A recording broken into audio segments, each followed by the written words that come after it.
We loop around, we looped around. Uh-oh, hello, hello, hello. Hey, what's up?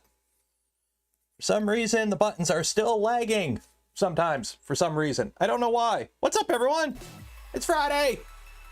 Woo! St. Pat, yeah, it is. I realized that like 10 minutes before going live, so I put on a green shirt.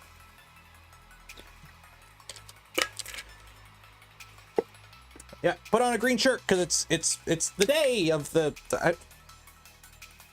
what do you even do on St. Patty's Day? Something about snakes and drinking. That's all I know. Like at least like, you know, the other holidays there's like reason. What are you, what is the, if you're not drinking and wearing green, what is the thing you do on St. Patty's Day? I don't actually know. I've never looked into it.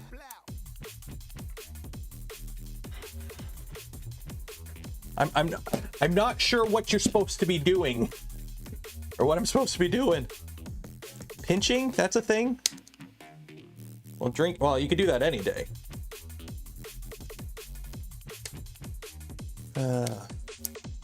What color is a Subaru? Yes, we'll talk about that. We'll talk about that. So today, I have a few little things. You guys, you get an exclusive today. You get to see how things are done, some behind the scenes footage, because I want to print some things. And if I'm going to print some things, I need some B-roll footage for some stuff for the video this weekend, which will probably be a Sunday video, just because it's March break. And did I put this on right? Yeah, I did. I had the little guy all week, so I've got most of the B-roll shot. I just got to do the actual talking head part and then edit it all, which this is going to be the first time I do a video using LUTs. So I'm hoping I don't mess it up and it's actually viewable. I really hope I do. So we'll see. But yeah, so I need to get some B-roll. So we'll be doing that today. I got to print some stuff today because I got some resin models that need bases and I'm going to FDM print them because better colors.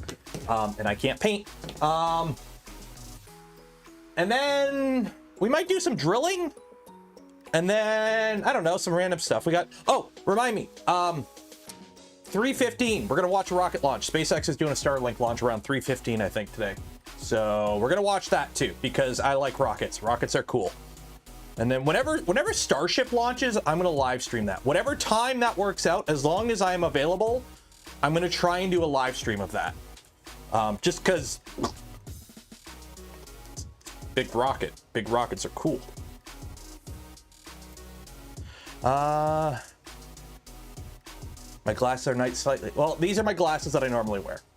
So I've never played with LUTs. I've watched like a 1-minute tutorial on how to do it. And I recorded all my videos in that drab, whatchamacallit, profile that looks boring as shit until you put a LUT on it.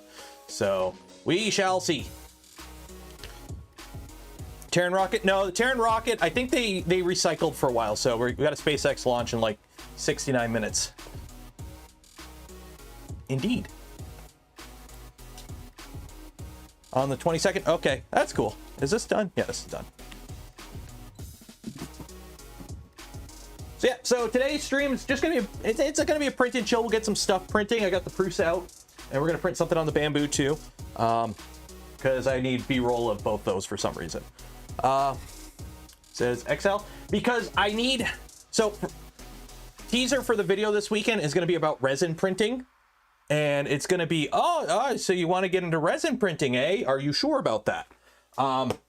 So I need some footage of, because I got the footage yesterday of how you change your resin. So I need filament change, and I'm using the bamboo because it's got the AMS, which is, and then that one because it's a normal printer. Huff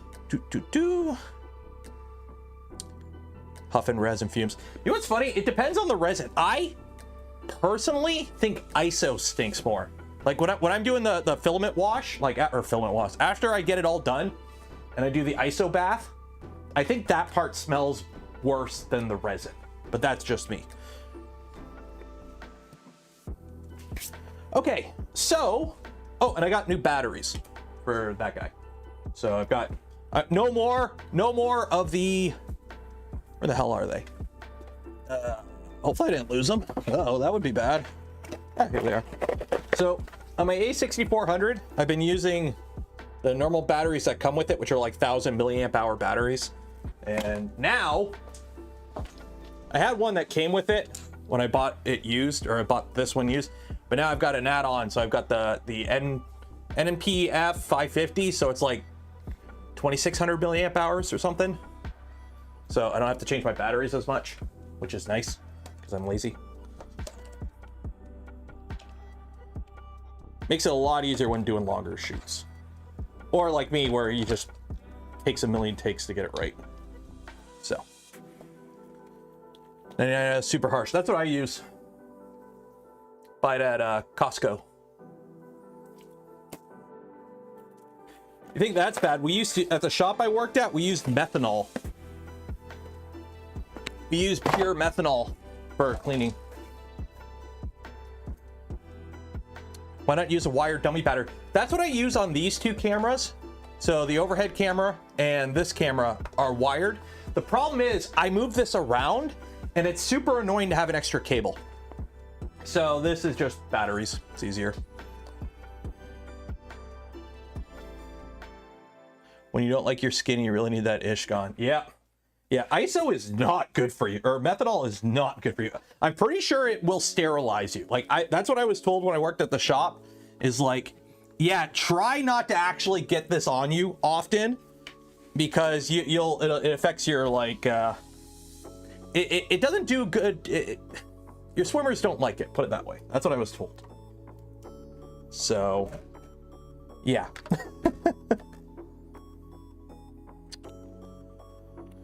Also, hey, you. Yes, you. Do you want to win some filament? Every stream we give away a spool of Polymaker filament. Link in the description. Go enter so you can win, because you are gonna win. Yes, you. No, not you. Not you, but you. Yes, you. You will win. So make sure you enter. Okay. So I've got two bases here we need to print. SPC, downloads.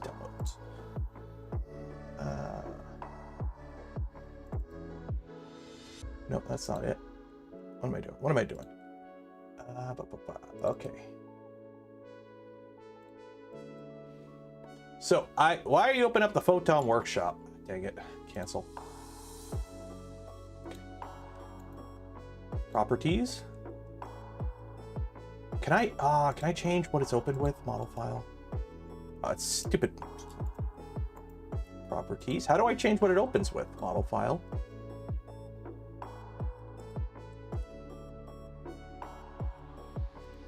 How do I show more options? Properties. Change. Do I not have 3D Builder? Choose an app on your. Does Windows 3D Builder not part of Windows 11? I say what you will about Windows 3D Builder. It's actually really nice for, like, if you just want to load up a 3D model to look at. So yeah.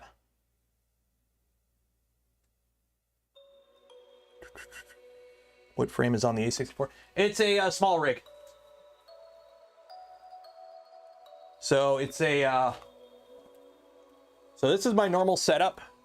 When I'm recording, I normally will swap out, if I'm doing anything with voiceover, I'll unplug the Rode shotgun mic and put my my wireless go in, so the audio gets captured by that. So it's got a small rig cage. Got the shoe for the tripod's always mounted. This adapter, which I don't know what this adapter is for the battery. It came with the A6300 when I bought it used, so I put it on here. Tamron 24mm lens. I don't like this lens. I bought it because I was kind of dumb and it was cheap.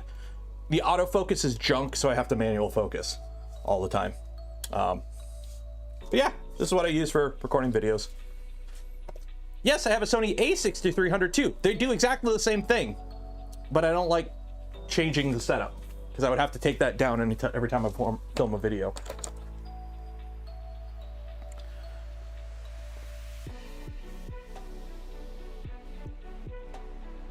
Have I used wood base? I Actually, I have a spool of wood filament that I've never used.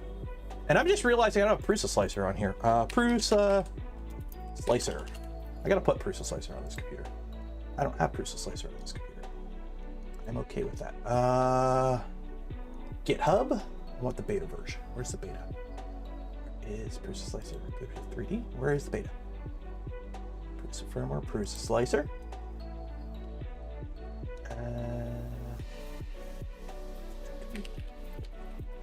Beta. No, that's 2.1. I don't want 2.1. Oh, there we go.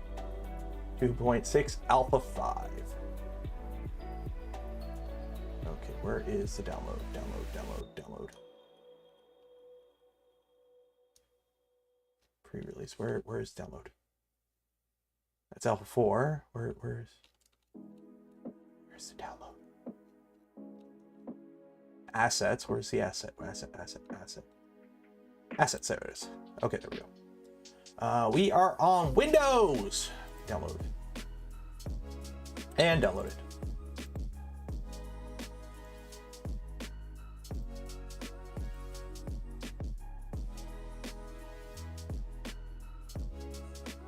I don't know why unzipping a file takes so long sometimes. Like, it's not that this thing has like 32 gigs of RAM and a 16 threads to play with.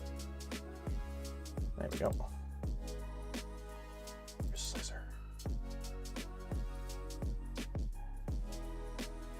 There we go. Okay, so I'm gonna have to tell it I have a Prusa. There we go. Oh, there we go. New. We don't have a mini. We have an i3 Mark III S Plus with a 0.4 nozzle. There we go. Finish. There we go. Cool. Okay, so on this one, I think we're gonna print the Iron Man base.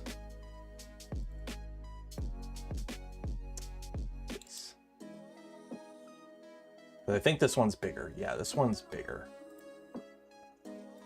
Flat. Okay, so what color are we gonna print the Iron Man base? I'm thinking something asphalty. Hey, DeWitt. Something asphalty. What do I have that's like a dark... What do I have that's like asphalt? I got marble, but marble's boring. What are you? You're ABS. Oh, there we go. This will work. Abyss. That'll work. Okay, so we're going to print this at, I don't know. I will do 0.15 speed, just because it is flat. Otherwise, you're going to get the a lot of steps. Yep, slice now. That does that thing. Cool. Okay, so I got to change the filament in here, which means I need a B-roll shot of this. So I'm just going to set my camera up and take some video.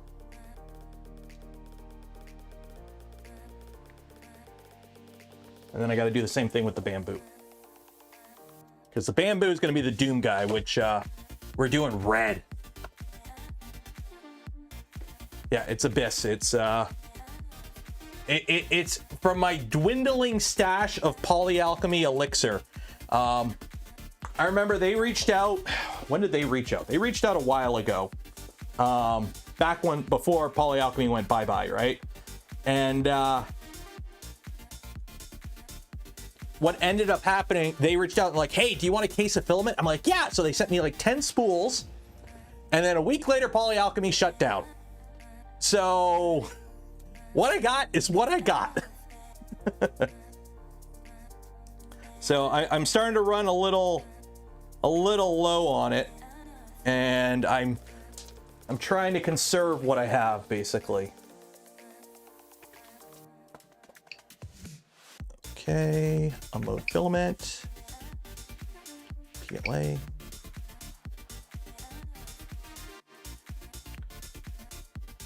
Check the live stream channel. Why check the live stream channel? Oh, I gotta download it from the Microsoft Store. Okay. Get in App Store. Open Microsoft App Store.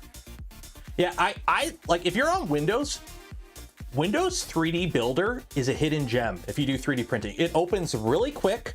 So if you download a model and you just want to look at the model, it's really good. And you could add text and embossing really easily and quickly, and you can slice stuff up really quickly and easily. It's actually a pretty decent app for what it does. So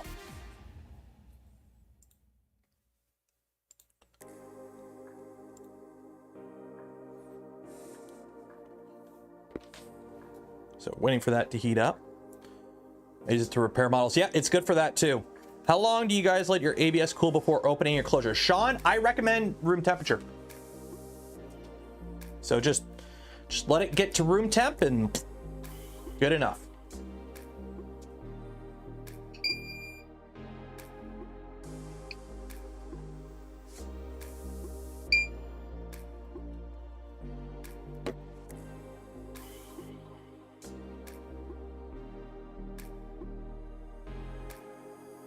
Filament.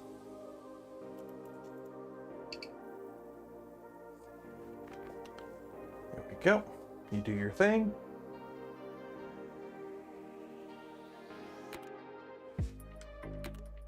I'll ooze a bit. There we go. 3D viewer. Yeah, that's what I just downloaded. Is that the correct color? Yes. Sweet.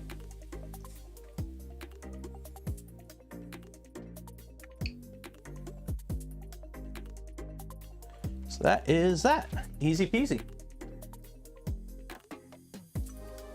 Okay, so now printers. Where is Octoprint? I believe that's, no, that's not that. This is it. I've got too many logins for all this info. Octoprint login, are you correct? I'm hoping you're correct. Export cheat code. That's an 11-hour print. Okay, whatever. 10% infill. I don't need that much infill. Print settings.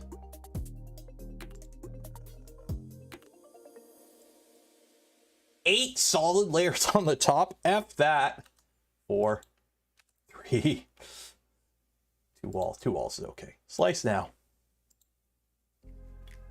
There we go. Mark is red. Ignore. Mark is red. Mark is red. Mark is red. Cool. Okay, we could turn you off. The tool off. Okay. Want that slice? It's slicing. Trying to get a hold of a CM4. They are not easy to get a hold of, unfortunately. There's a Prusa on the desk. Yes, there is. Why wouldn't there be a Prusa on the desk? Okay, so we're gonna print this. There, save. Okay, for here. Upload. Or documents, prints, Iron Man base. We want the newest one. I should probably clean the bed off. It's been a hot minute.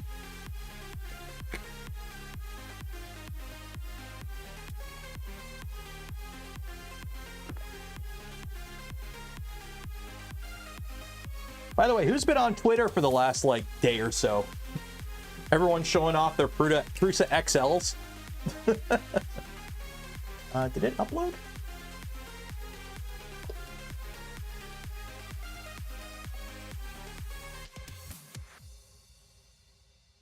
So if I upload the date, descending. Oh, there we go. Print. Please upgrade. I don't want to upgrade.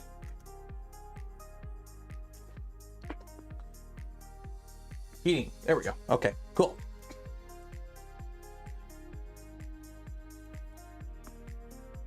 Yeah, okay, here's the thing. I needed footage of a filament swap on a traditional FDM printer. I could have used one of my Vorons, but the problem with my Vorons is like I have to like get into the printer to do it, and this is easier to get a better camera angle on it. So that's why I could have grabbed the Saval, but this was right there, so I grabbed it. Prusa XL is out. Yes, kinda, sorta. It's shipping. Let's pull up the Twitter. So there were a bunch of people, not a bunch, I don't know how many, at least 278, I want to say.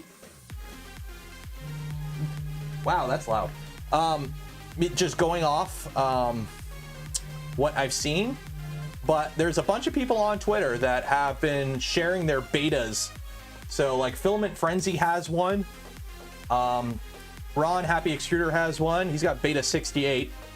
Almost nice. Chris's Basement has like, what beta unit does he have? Yeah, he's got 278. So there's at least 278 beta units they shipped out. And do you guys want to see mine? I've been waiting to show you mine. I got it actually. The funny thing is, you know how the room's been a mess? It's because of that mess I've been able to hide it. So let's get this mobile camera up. And I will show you mine. Gotta wait for that cable. Where's the cable at? So 1 second here. Let's see. Nope, that's not it. So you ready? You ready? You ready? Okay. So, okay, is this working? Yeah, it's working. Okay. So as you can see, over here's the beta unit, and I've been using it a ton, and it's been amazing. Like seriously, I'm about to sell all my Vorons because it's been in the closet. That's where I've been hiding it. And pretty much everything I've printed over the past like 6 months has been on this. Actually, I've just been so impressed with it. Like I've already got buyers for about half my printers because I'm just selling everything and going back to the XL. So yeah, that's pretty much. I hope you liked it. I hope you got a good impression of it. I can't wait to show you more. So oh, did the cable come unplugged? Yeah, whatever. You got it. So yeah.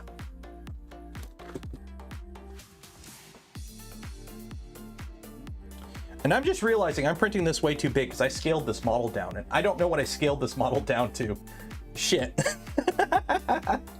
This isn't gonna work. What did I scale this model down to? 1 second here. Let me stop this print. Pause.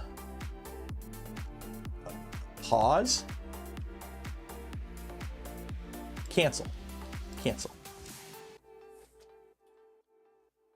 And let's just control. Let's just home you.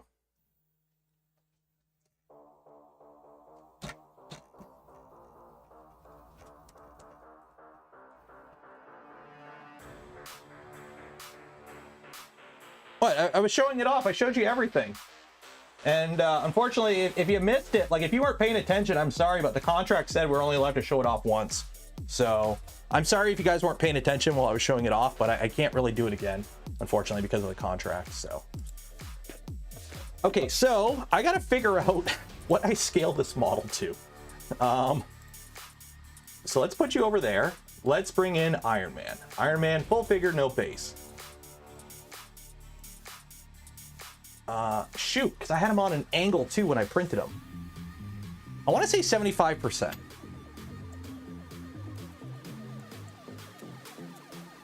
Actually, wait, what I can do, if I put him like that, and then I measure to the highest point, which is approximately 87 millimeters. Okay. So size on the Z is 87 millimeters. So that means it's a scale of 60, probably 65%, because I probably rounded it. So 65. So this we make scale to 65. There we go. Big brain. Big brain. Jeremy 299 XL fun. What are you talking about? I got one right there.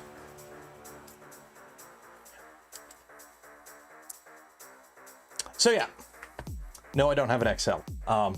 Shows you how much of a shill I am. But yeah, so for those that don't know, the XL, they are shipping them now. Prusa has a blog post out. TLDR, if you ordered in the first couple minutes of the first day when they went live and you ordered a single toolhead version, yours should be shipping relatively soon. If you ordered a multi-extrusion model, or you ordered the a self kit, like a partially assembled kit, so one you have to put together yourself, you're probably going to be waiting a bit longer. May, I believe, is when those will start to ship, and I ordered mine a few days after the pre-order went live, and I ordered a two-headed extrusion model that I'm self-assembling because content. I'm probably gonna be waiting a while. Is what it is. Is what it is. So. Plus, I wouldn't be able to fit in this room. I got it. Okay, why are you taking so long to send a file? Cancel. Just cancel the print.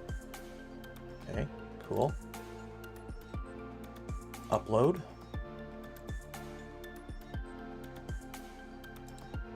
There we go. And print. There we go. Cool. Every time I slice the model, it is what it is. I really don't think I can fix that. Ender 3 fun, back to basics. Marcel, $2. Cheers.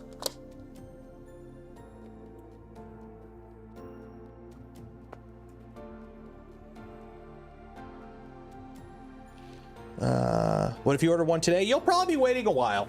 I don't know the exact numbers, but yeah. And then also, what else? Let's go through their blog posts. Just cause, you know, we got nothing else really going on and it's content.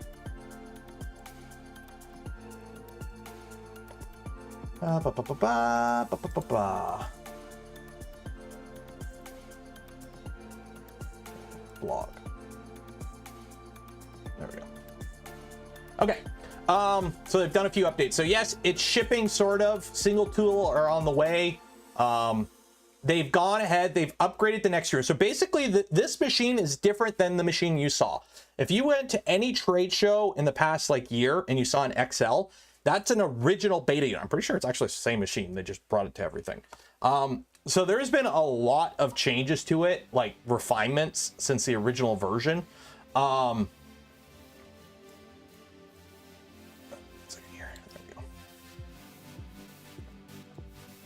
So there we go. Okay. So replace plastic handles with metal ones. They adjusted the shroud for the print fan and upgraded the plastic parts. The next extruder, if you remember, was it cycloidal? Was cycloidal drive? Yeah, they're not doing that. They're doing a more traditional gearing because if you notice, there's not really a lot of cycloidal drive extruders out there, and it's probably for a reason. So they're not doing that. Replace X-axis profiles. They've basically given it like a bunch of behind the scenes workings to make it, you know, better. And for those wondering about speed, it's a modern Core XY that's running on NEMA 17s. It'll go as fast as you want it to go. For the speed benchy folks out there. I think it looks really cool. They got rid of a lot of the orange on it. And they are working on input shaper, and they're working on clipper inspired input shaper. It does have accelerometers on it. I'm trying. I want to get Joe. I would love to talk to Joe about this to figure out what exactly they're doing for clipper or for input shaper, because it's not running clipper. No, they would be dumb to put clipper on it. Clipper, in my opinion, is not at the point where you should be putting it on commercial machines that you expect to support long term. The firmware is still very hobby grade, okay, compared to a matured firmware like Marlin or Prusa firmware, which is based off Marlin. Putting clipper on the XL and shipping it to customers would not be smart. Okay, so for all you, oh, it doesn't have clipper, no, shut up. It doesn't make sense for it to have clipper on it. But it's got Wi-Fi. I believe it's got Wi-Fi. It will talk to their slicer, so you can upload and everything. They're doing their own version of input shaper. Input shaper is not a Clipper exclusive thing. It's been around for a long time outside of 3D printing. It's just we finally, you know, like anything in 3D printing, when we get something that's existed in CNC for 20 years and we get it on our cheap machines, we get excited. So they're doing their own implementation of it. So Clipper has their way to implement input shaper. Marlin has their own. Marlin has a print and measure way. Prusa's trying to do a Clipper way where you use the accelerometer, but on hardware that isn't as advanced as Clipper because it's running off an STM32. So I'm not sure what they're doing. They're still working on it. We'll see how it is. It should be interesting how it comes about and how effective it is. Because here's the thing. If they can get it working on the hardware they have and they open source it, which is it's Prusa, that means benefits to everyone else running input shaper, because the more the merrier when it comes to data.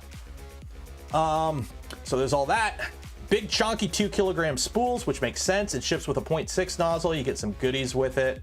The shroud and the hat will be afterthought or after the facts. But yeah. So yeah, go read the blog post if you want to know more. That's cool. It's finally shipping. It is what it is. Rising tide raises all the benchies. Exactly. Yeah, Clipper is amazing, but not commercially ready yet. In my opinion, this is true. Obviously, there's been vendors that have decided to slap, you know, lipstick on a pig and shove Clipper on a basic bitch V wheel and call it a day and think it's, you know, the next hotness, when in reality it's not. You're putting lipstick on a pig. You need a machine that's capable of moving. As we've discovered, yeah, you could take a Saval SV06 and flash Clipper on it, move it faster than it can handle. What's the point at that point? So yeah.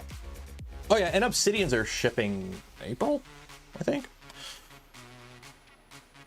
I hate the lack of shroud, hat, a 4K PL machine.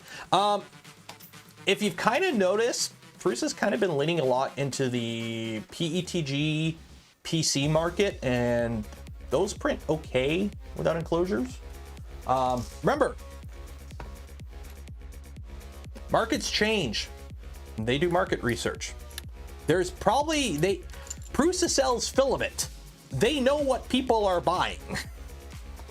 So if they're coming out with the machine and it's meant to print PLA, PETG, dissolvables, you know, polycarbonate, all that stuff off the gate, that's probably what their biggest demand is. It's like when the Revo came out and it came out with a standard flow, non-hardened nozzle. And everyone's like, why don't you have it? It's like, well, if we're going to come out with one to start, we're going to come out with the most in-demand one. So.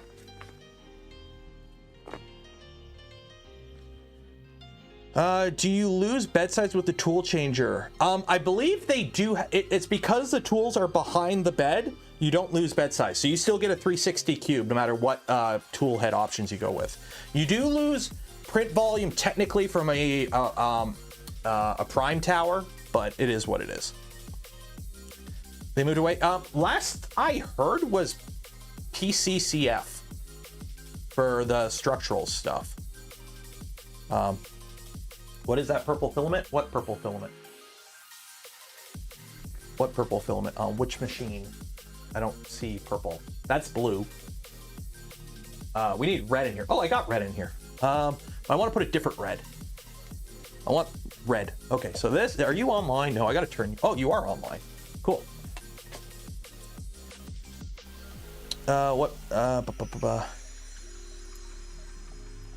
PETG tungsten. I read that blog post. I want to get some of that, but I have no, I have metal filament. I got to print that one day. I keep forgetting to do it. I've got stainless steel filament that I got to print and then send off to get sintered. I just keep forgetting to do it. But yeah.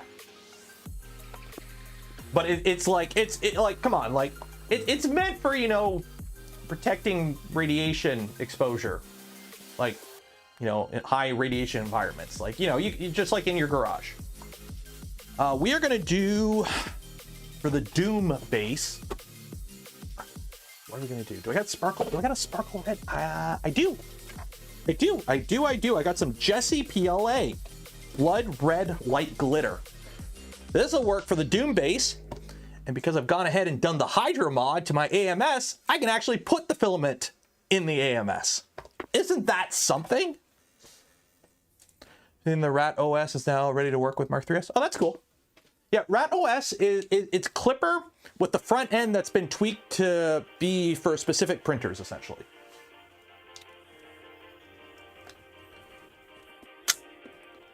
Okay, time to get a B-roll shot of this. So you focus on that. Spot focus. There you go. Okay, so now I got to swap out the filament. That filament broke in there. Oh, shit. Oops. Okay, that's going to be fun. I'm going to have to take my AMS apart now. Great. Great, great, great, great. I'm looking forward to that now.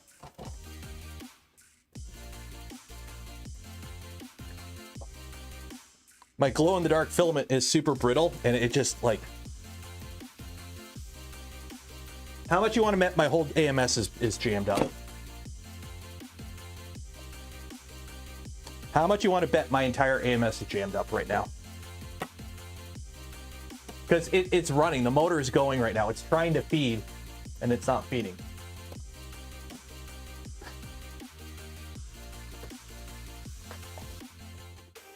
How much you want to bet my entire AMS is jammed up now, and I got to take it apart?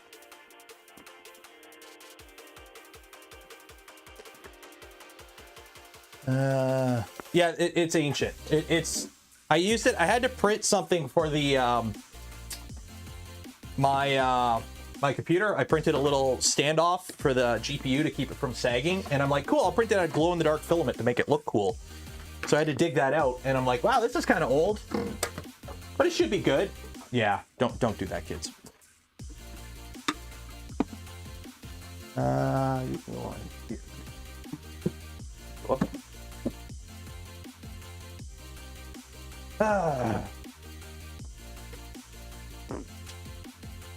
Well, I got the shot at least.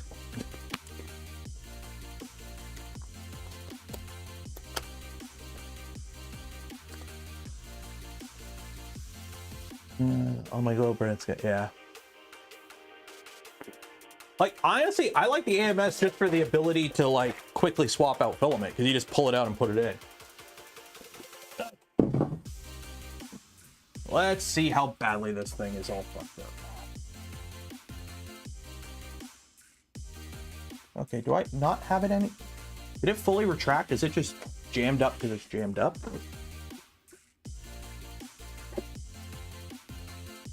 Okay, that's spinning freely. Turn you on.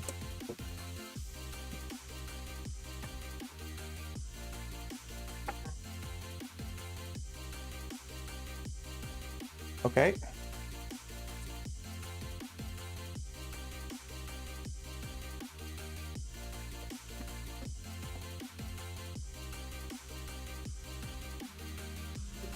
Oh, you're trying to feed in the... Oh, that's why. Okay.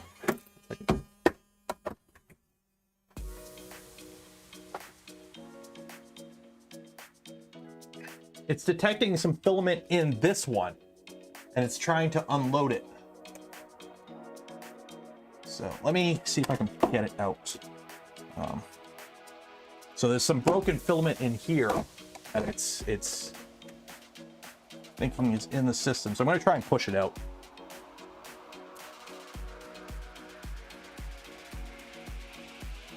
I really don't want to tear this whole thing apart. Are you on? On?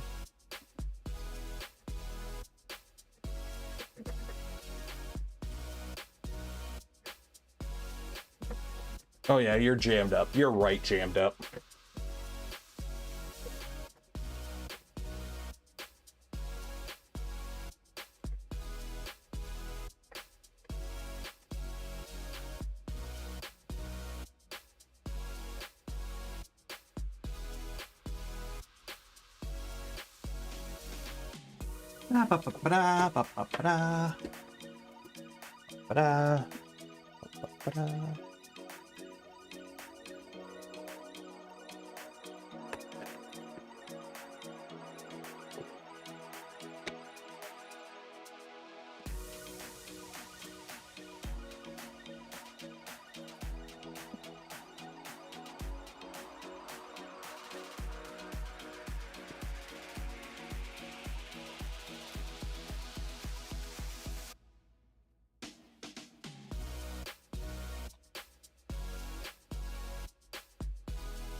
What, you don't have a second AMS that you can swap out when it jams up?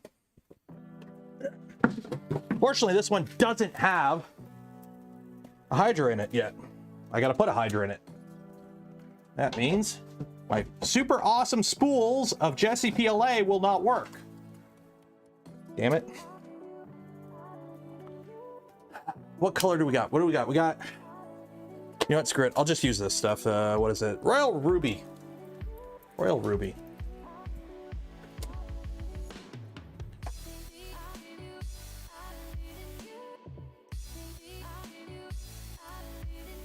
Start yelling and screaming. Grant wasn't yelling and screaming. Now, if you're saying he's yelling and screaming because you love creating internet drama, go ahead. But, you know, if you're critiquing Grant's professional skill as somebody involved in the 3D printing space, with way more experience than you have, yeah, sure, go ahead.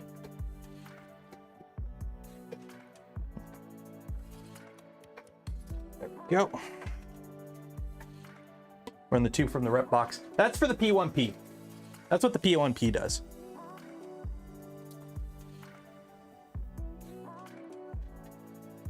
So I have two AMSs. For those wondering why I have two, when they sent my Bamboo, they sent the V1 AMS, which had the braking issues. So they replaced it with a V2 AMS, which has the braking issues.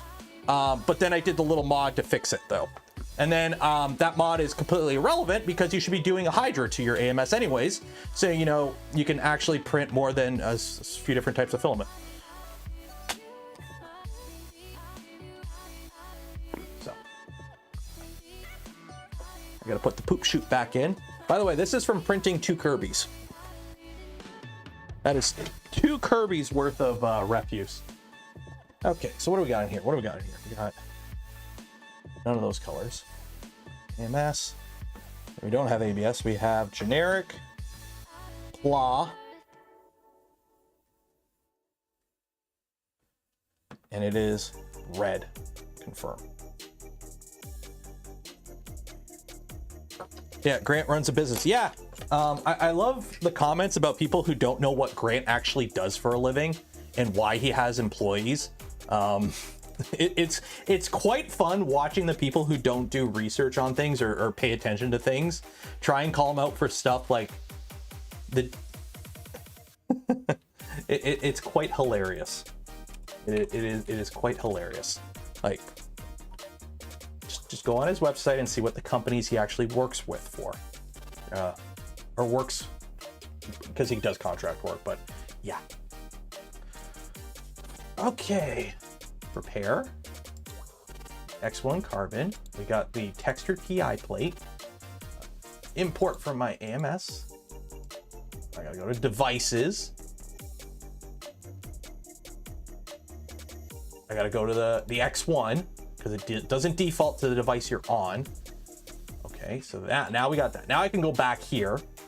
Now I could pull in my AMS info. Doom Slayer, where's the base? Doom Guy base. Okay, we're gonna lay this down.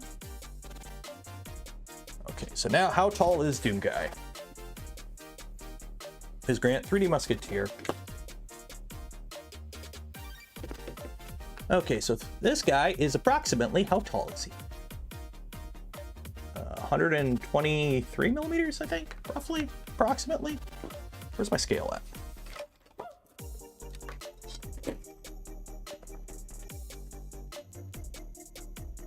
Oh wait, no, that's the tallest part. 125 millimeters.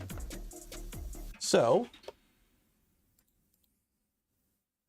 Doom Guy full, no base.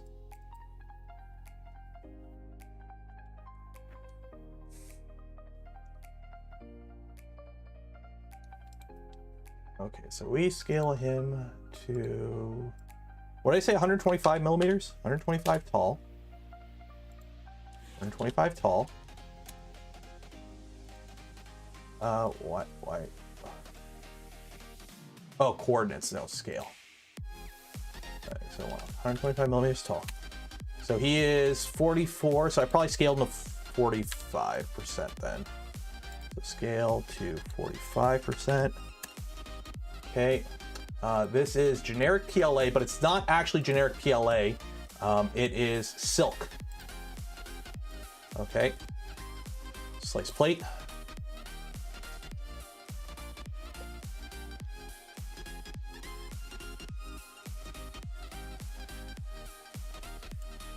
Okay, there we go.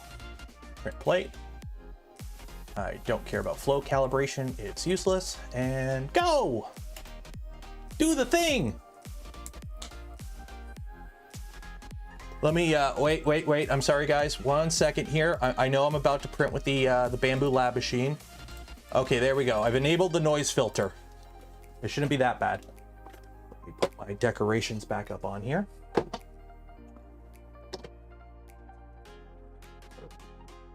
You guys all over here so I don't accidentally damage any of these, because I need these for the video, because I gotta get a B-roll of them rotating and doing their thing. So now I gotta print another Hydra.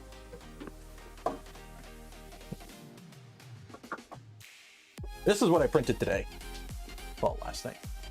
Nazgul. And I forgot I had a jug of black resin. Any special plans for the XL? Hopefully figure out enough content to justify its cost.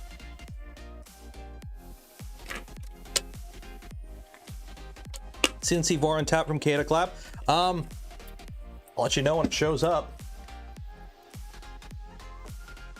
Internally, we're thinking, but nobody has one, so it's kind of hard to say.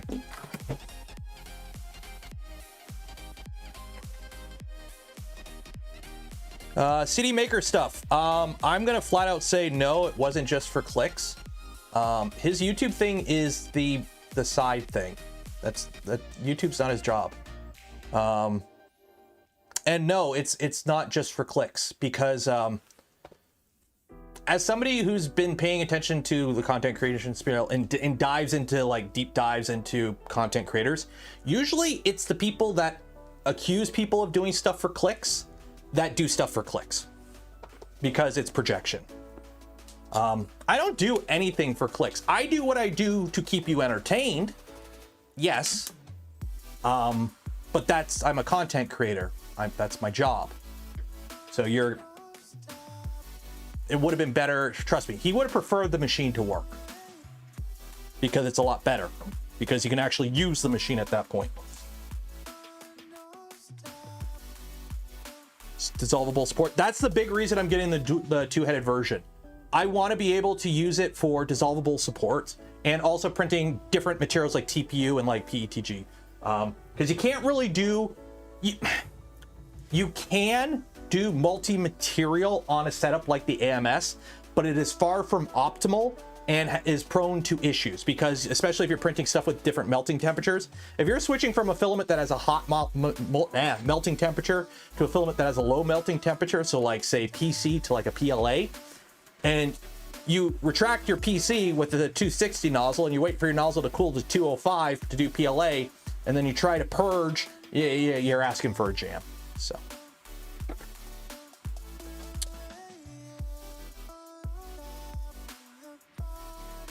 I'm not entertained. Well, Tim Hortons pizza box fit in the Prusa XL, so it could be heated. Well, it fits in a 300 V2, so it should fit in the XL. And it's warping. What, is it warping already? Did I actually clean the bed off this? Yeah, good enough.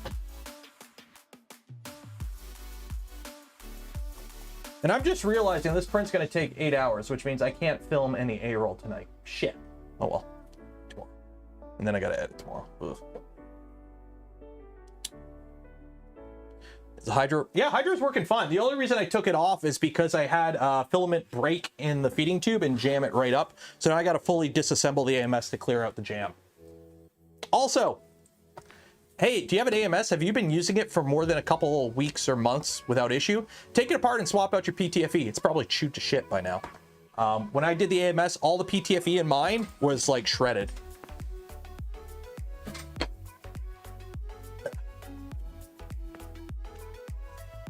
How's my battery on this thing?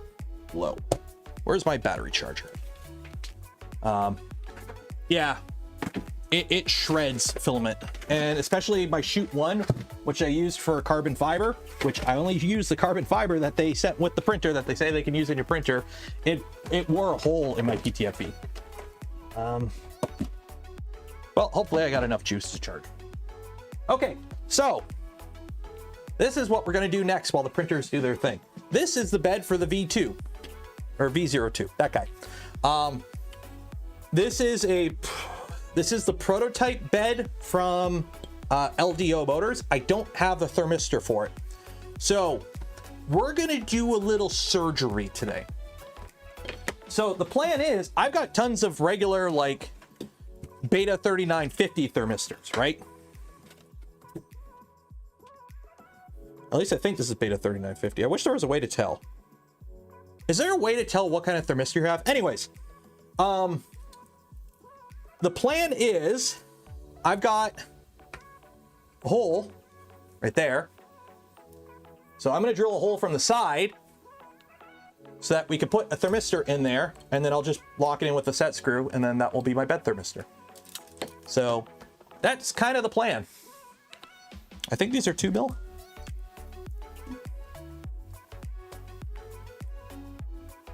Upgrade to Capricorn. Apparently that's what some people are doing, I've seen. The issue is you don't want to go, Capricorn tubing is usually like really thin, or it's got a small ID, which the stock tubing in here is 4 mil OD, I think 3 mil ID. It's loosey goosey, which you kind of want because you don't want any excess friction. So if you go to Capricorn tubing, it's going to be a tighter fit on the filament through the whole run. But the issue you have is you have the filament comes right out. Where do I have a PTFE tube? I could have sworn I had a PTFE tube. It's the feed path. I had a thing of PTFE tubes and I don't know where I put them.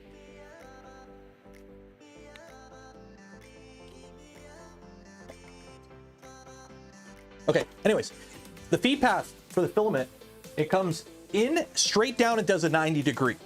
So you are really rubbing where it does that 90 degree. So if you're, feeding stiff filament, it's gonna not like it too much. So I don't think Capricorn makes big, like large ID. Actually, they make, no, because 2.85 filament would have like 3.5 ID, wouldn't it? So this is 3 mil. So I need a 3 mil drill bit. Do I have a 3 mil drill bit? I should have a 3 mil drill bit.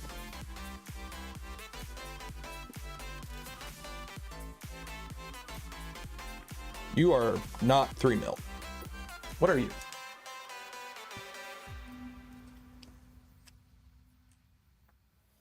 .2.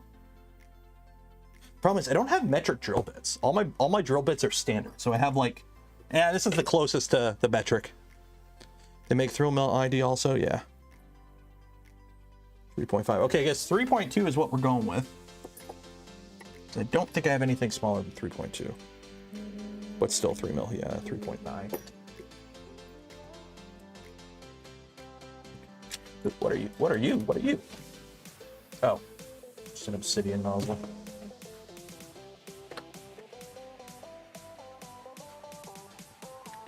Now the fun part, how the hell am I going to do this?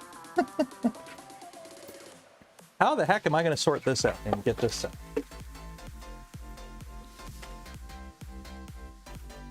How am I going to drill this without screwing everything up?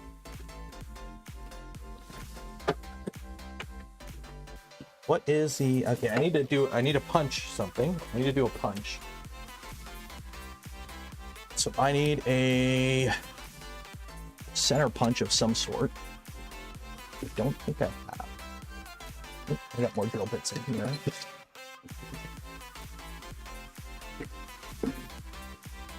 I found my hand drill. That was cool.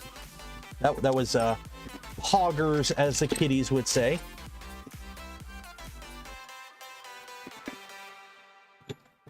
No, you're not gonna work. I found my tap. I can tap a hole if I need to. You work? Yeah, you'll work. There we go. Found my center punch, and by center punch I found a tap that I can use as center punch. Now I need a hammer. I had a hammer. I'd hammer in the morning. Okay, are any of these 3 mil? 3.5.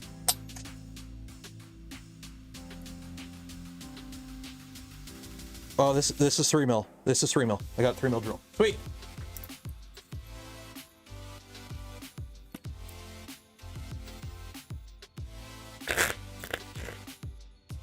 Put you on drill mode.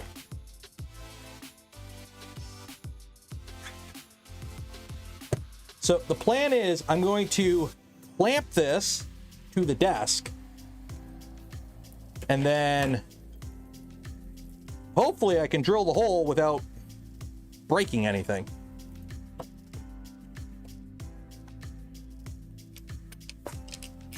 Because I gotta hope I don't accidentally, you know, break into the PTFE, or correction, the PTFE. What am I? I should be using words.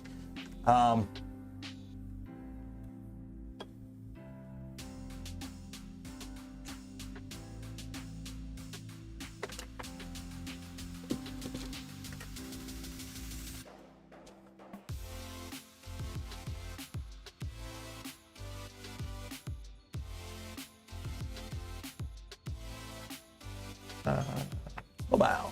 Hello there.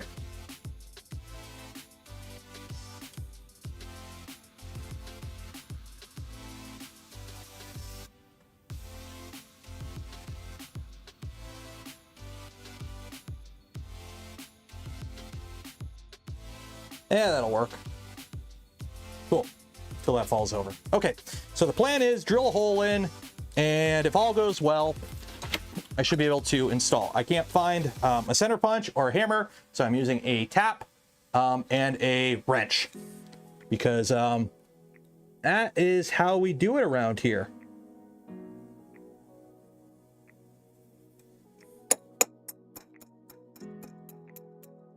That's a center punch.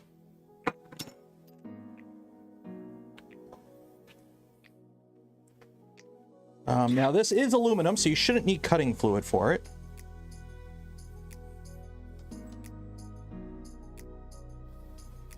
And hopefully I keep this straight. Actually, what am I doing? What am I doing? I'm gonna get chips all over the floor. Let me put the garbage underneath that. There we go. I almost screwed that up.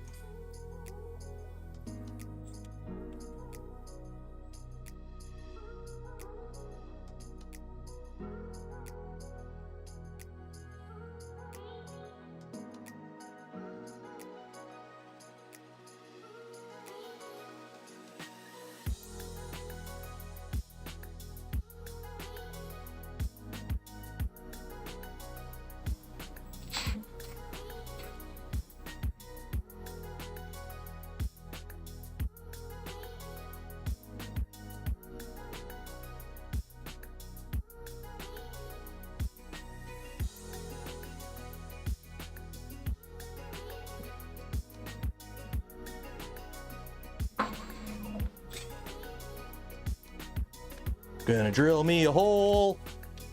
Gonna put a thing in it.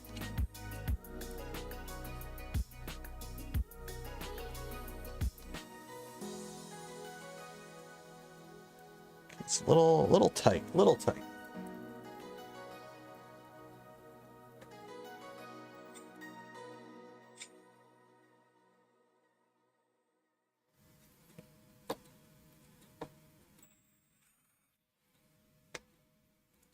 Now, what I would really like is if I had a 3 mil reamer, but I do not. Okay, a little bit more.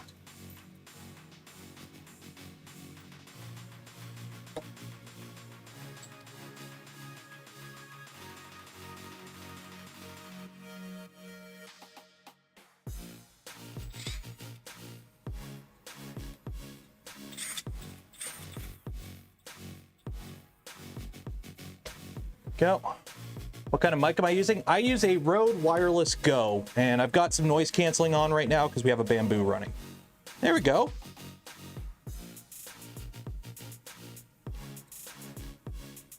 Perfect. A little bit more.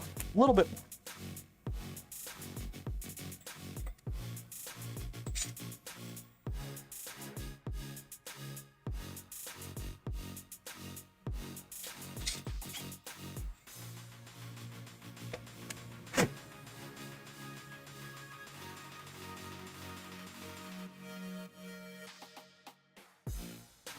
No, no, okay.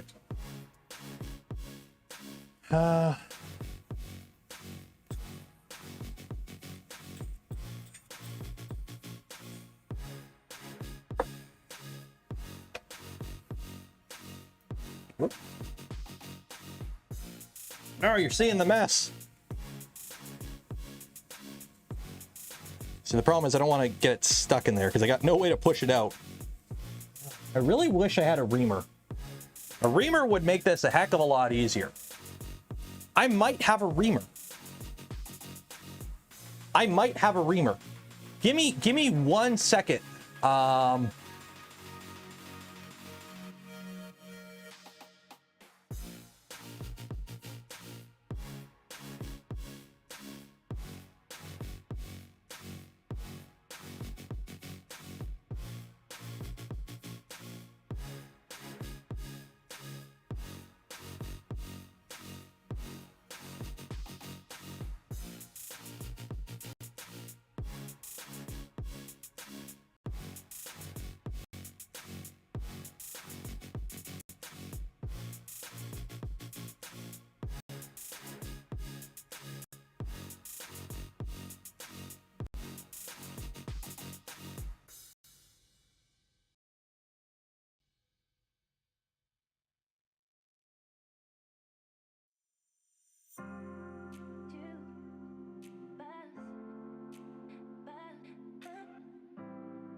I did the rookie mistake. I did the rookie mistake.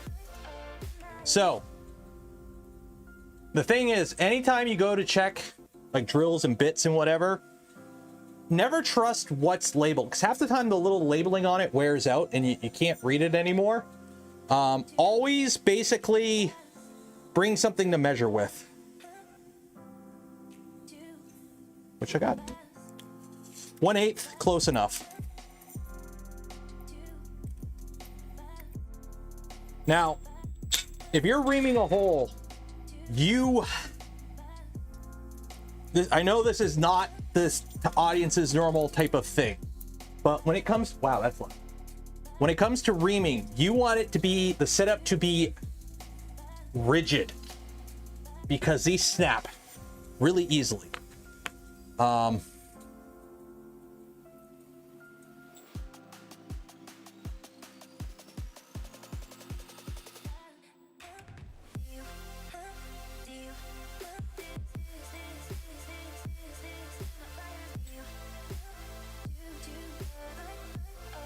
Like really easily they snap.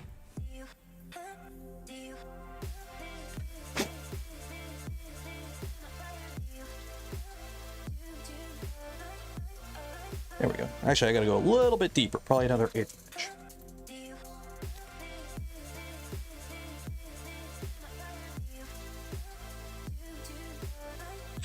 What is a reamer used for? So, a drill bit, a precision instrument, it is not. So if you're trying to drill a hole, use a drill bit. But if you need that hole that you are drilling to be exactly 6 mil, okay? Because the hole you're drilling, you're gonna take a object, like a pin. Okay, say I wanna put this pin in a hole, but where when it gets in that hole, it has to be bang on in position and not have any slop. Okay, so what you do is you take your part, put it in your machine, Bridgeport, whatever, you pick up your corners, you drill a hole where you want this to be exactly, but you drill it undersized. So if this is a 10 mil, I'm used to working in thou, but if it's a 10 mil pin, you drill 9.8 mil, 9.6 mil, whatever it is. I'm horrible with metric when it comes to machining because I'm used to thous, but I know most of you guys are used to metric, so I'm trying to convert here. So you drill it undersize because you know that drill bit isn't going to be the exact size that you drill, and it's going to wander a bit probably. Then you come in with your reamer. You take your reamer, you chuck it up in a rigid chuck, not no Jacob's truck, like an actual rigid collid. This is bang on the size you want. You come over to your position XY, you lube it up, and you come down nice and slow, 100 RPM or so, and you just feed it through. Okay, make sure you're pulling it up to clear chips if it's not a through hole. This will make it exactly the size, as long as it's the right size reamer, that you want it to be, so that this pin is now fitting it. So 10 mil pin goes in a 10 mil hole, but that doesn't work, so you might need an oversized reamer. They make like 1 thou oversized reamer. So it really depends what you're looking to do. So in my case here, I'm drilling a hole that needs to fit something that's exactly 3 mil, and you want this hole to be as tight as possible so that you get the best heat transfer. Now, obviously, I'm not going to be able to do that because I don't have the right equipment. So I'm working with inch standard stuff here.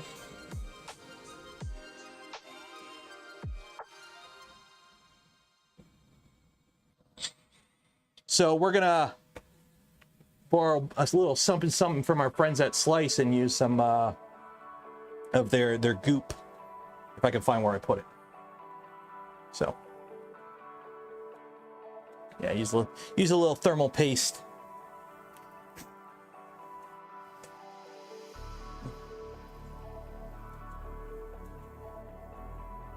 Wow, that really hits a mark point.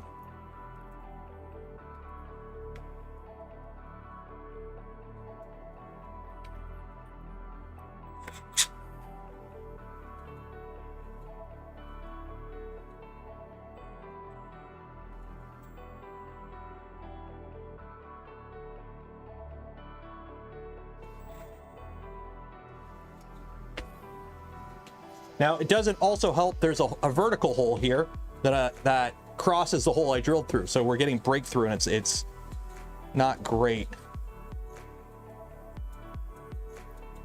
That'll do. There we go. I want to go deeper. No, that's good there. So I don't know what thermistor this is. I'm hoping it's a Beta 3950. I'm assuming it is. Most of them are Beta 3950s. So we're just going to roll with that.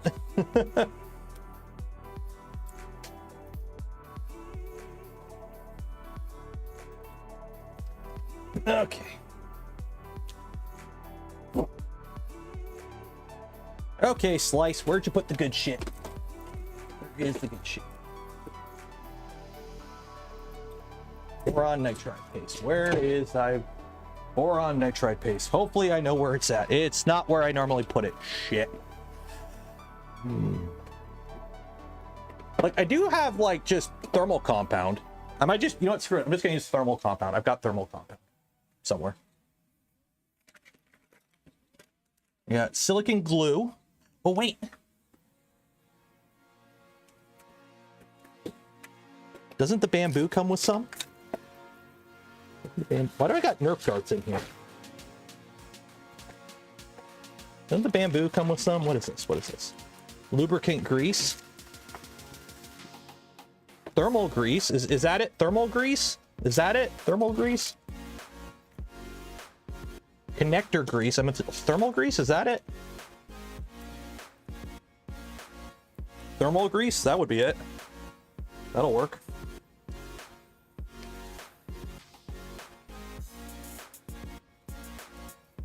I have everything I need. I just don't know where it is. Exactly. Yep, this will do.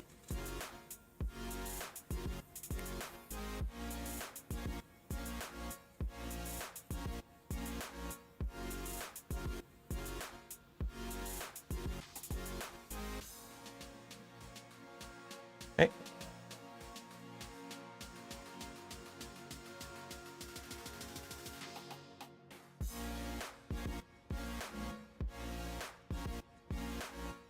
Now I just need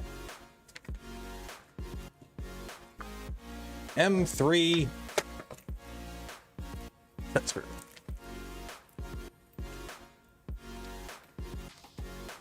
There is no set screw there. Shoot.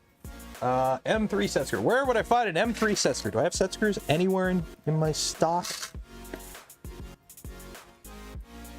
I mean, I could just use an M3 nut, like, or a regular M3. Yeah, we'll just use a regular. I mean, not like anything touches this.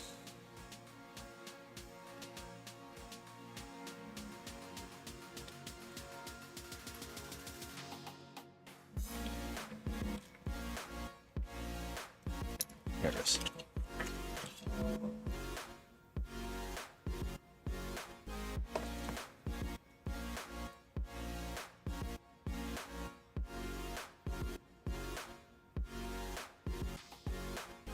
There we go. I could change that out later if I need to. I'm on the wrong camera.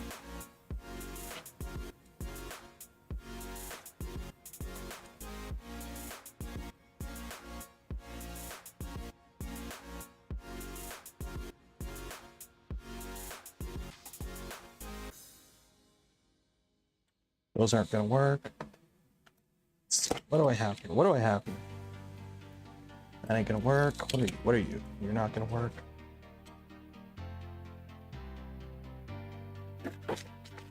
What is the smallest M3 screw I have? This guy right here.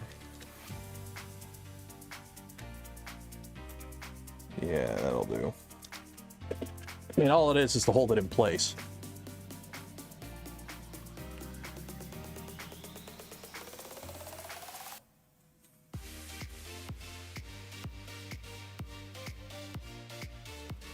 Oh, so something.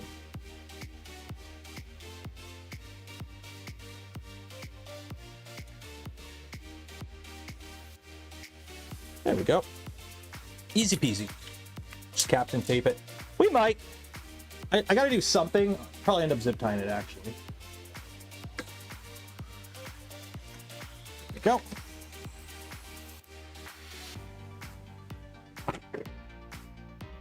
Voila. We have a bed. So now we got a thermistor in the bed. Yay.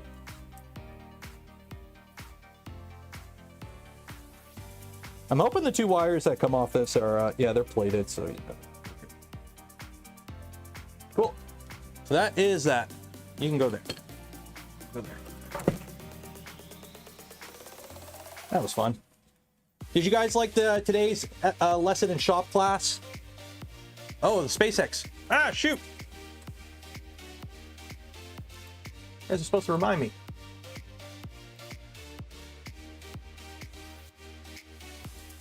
Waiting on SpaceX. So this is the time. So we're waiting for them to go live. I think that, yeah. Yeah, so liftoff is in like 9 minutes. So let me pull up the Twitter and see if there's any updates. Because if they have to scrub, they usually don't announce it. Or they won't go live.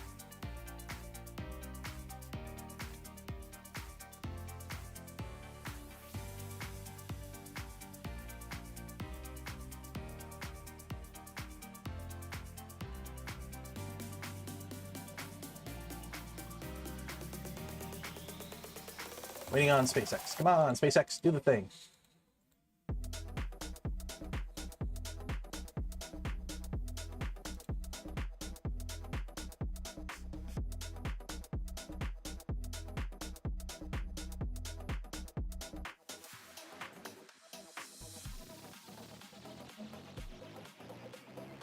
Are we shilling for Prusa? Yeah, we're always shilling for Prusa. Why not? Why not? I mean, has Prusa hurt you? Why would you not?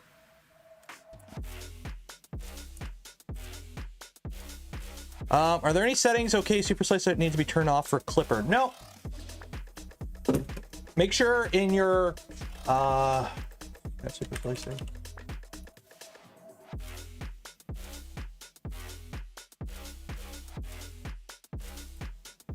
So in your printer settings, make sure your G-code flavor is set to Clipper though. So make sure your G-code is set to clipper. What do you use for your Vorons? Normally I use Super Slicer. The profile that I use for printing on my Vorons is a Super Slicer profile, so I use Super Slicer. For my not Vorons, I use Prusa Slicer. So Vorons, Super Slicer. Not Vorons, Prusa Slicer. Bamboos, I use Bamboo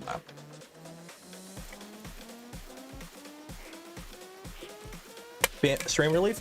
This will be attached to the bed. Like, it'll be zip tied. These wires will be zip tied to the bed for strain relief. It's a moving Z, so it doesn't really move too far. So, and I'm pretty sure I'm going to have to extend these wires. I think they're a little too short, but we'll do that tomorrow. Oh, they're live right now. For your flow, depends on the printer. Flow depends on the printer. I run flow at like, I want to say like 0.96 usually. Depends on the filament in the printer. I tend to under extrude for fitment reasons, but over extrude on inner walls and infill for strength reasons.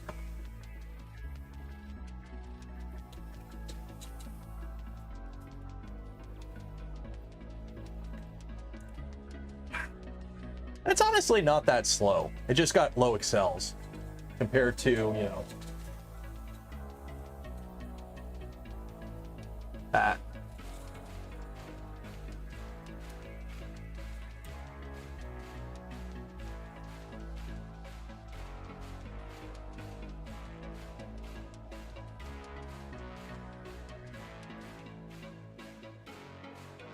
We are printing bases. So I've done 2 models in resin, and I'm just printing the bases for them in PLA just for appearance. Okay, would you be quiet? Thank you. Andrew Ellis's tuna guide. That is a good guide. I haven't used it though because I got my printers like set to the point where I'm happy and I don't like changing it. And the profile works on all my printers, so, or all my Vorons at least.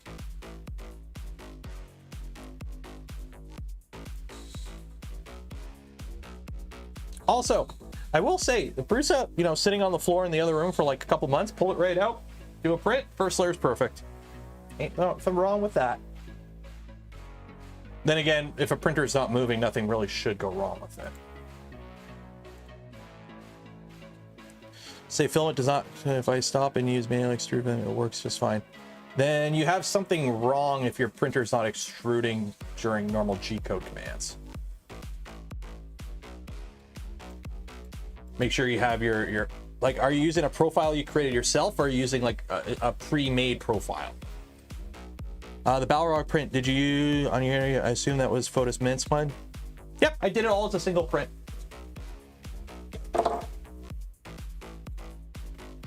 So this is a single print. You can see the drainage holes in certain spots, but yeah, this is a single print. So I got to get B-roll of these doing the whole rotation spinny thing. I've got like I got 3 Elden Ring models here. Here's my Melania Blade Mikola. But I need to find a Radon model. And I found one that's really cool, but I don't want to pay 20 bucks for a model. Model people, do Patreons and whatnot. It's more economical for people. I'll give you 10 bucks a month. Just give me all your models. I pay 20 bucks for a single model. I'm going to print once and put it on a shelf. It'll add up quick if I start doing that. Number labs on. No, it's running default settings. It's because it's silk, and you can't print silk fast if you still want it to be shiny. So I told it it's silk filament, so it's printing silk speeds. You can't YOLO yeet all filaments super fast. Okay, let's see here. 480p, no, 4K. I'm restreaming a stream at 4K. Although, actually, I think there's a bigger delay. 1 second here. Yeah, 505. Oh, no, there is no bigger delay.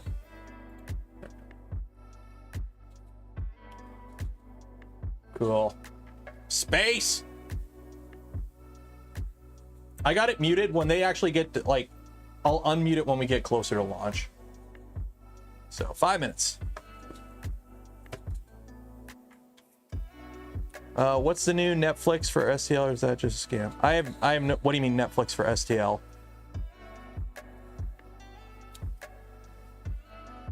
Do you think the X1 will hold up long term? I don't know. It's hard to say. The thing is, like, from my understanding, if you have something go wrong on here, they want you to ship the machine back. Like, if you have like a bearing die, they want you to ship the machine back. They just won't, like, here's a bearing and this is how you fix it. I don't like the carbon fiber X rods. They require cleaning. And they're sintered brass, at least on mine, I believe they are. They're not like ball bearing. I don't know how long that will last.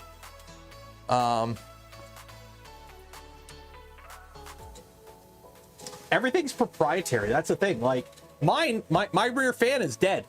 I've got the shitty bearing that because I used cheap fans on the early models, where my rear fan, I turn the machine off. All my machines I leave on all the time. But the Bamboo, the controller fan is always on, and my bearing winds. So I turn the Bamboo off now. The X1, the P1P is fine so far. But hey, I can't just go into the firmware and say, hey, only turn the controller fan on when the printer is moving. Nope, I can't do that. So I'm stuck with an always on fan that's winds. And I could take it apart, but I don't want to do that. I'm lazy. I don't want to spend the money on a what's everyone using? They're using Noctua fans. I don't want to spend money on a Noctua fan to fix something that they cheaped out on. And yeah, I could probably complain and they'll send me a new fan, but meh. Got to get to that price point though. There we go. It is smoky out there today. Well, actually, that's all that is because there's liquid. What do they use? The RP1. So what? Liquid oxygen, liquid kerosene in there. So that's really cold. Yeah, the Bamboo's not open source at all, and it never will be. Unless they go under. And if they said if they go under, they'll open source everything.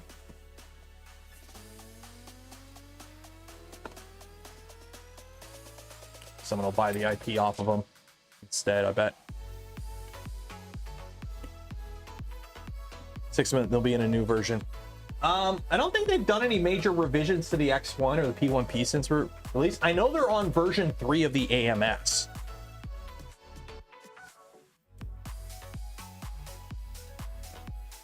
Is the like button broke? I don't know. Everyone check the like button. Make sure it's working.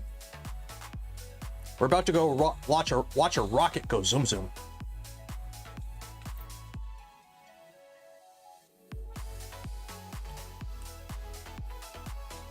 Because of the speed and the fact they come pre-assembled, but I'm worried to be able to fix them in a couple years. If you're buying for work, make sure, like, I know this isn't a thing with all companies, but make sure talk to your IT department about what your security is like for stuff that runs on your work network. If it's just a little small mom and pop shop, you're fine. But a lot of companies have issues with devices on the networks that connect to cloud services. So check into that. Because that is a thing you got to worry about with these machines compared to like machines like a Prusa or any other dumb machine.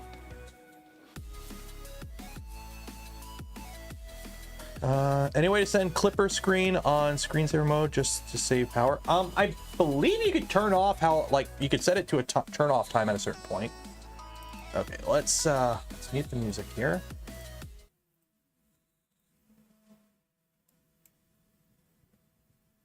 I gotta turn my volume up so I can hear. LD is go for launch. The launch director has given the final go to proceed for launch. Now let's sit back and watch as the Falcon 9 takes our 52 Starlink satellites into space. There we go.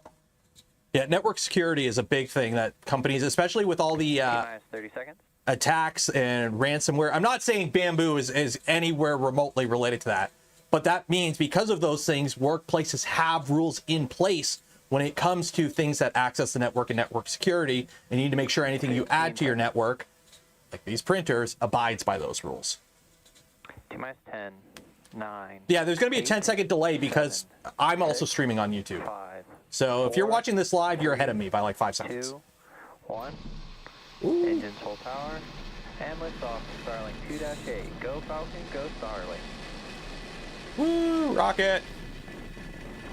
Vehicle is pitching downrange. SpaceX. So they have over 100 successful landings in a row. I think this would be, if this lands fine, which I don't believe it wouldn't, like 102 or 103 landings in a row successfully. They have more landings in a row successfully. 30 seconds, Falcon 9 has successfully lifted off from Vandenberg's Space Launch Complex 4 East at 12:26 p.m. Pacific time. This is our 5th launch from Vandenberg just this year. Than any other rocket has in terms of successful launches altogether in a row. So they can land a rocket more reliably than any other company can launch a rocket. With that call out, Falcon 9 is now traveling faster than the speed of sound.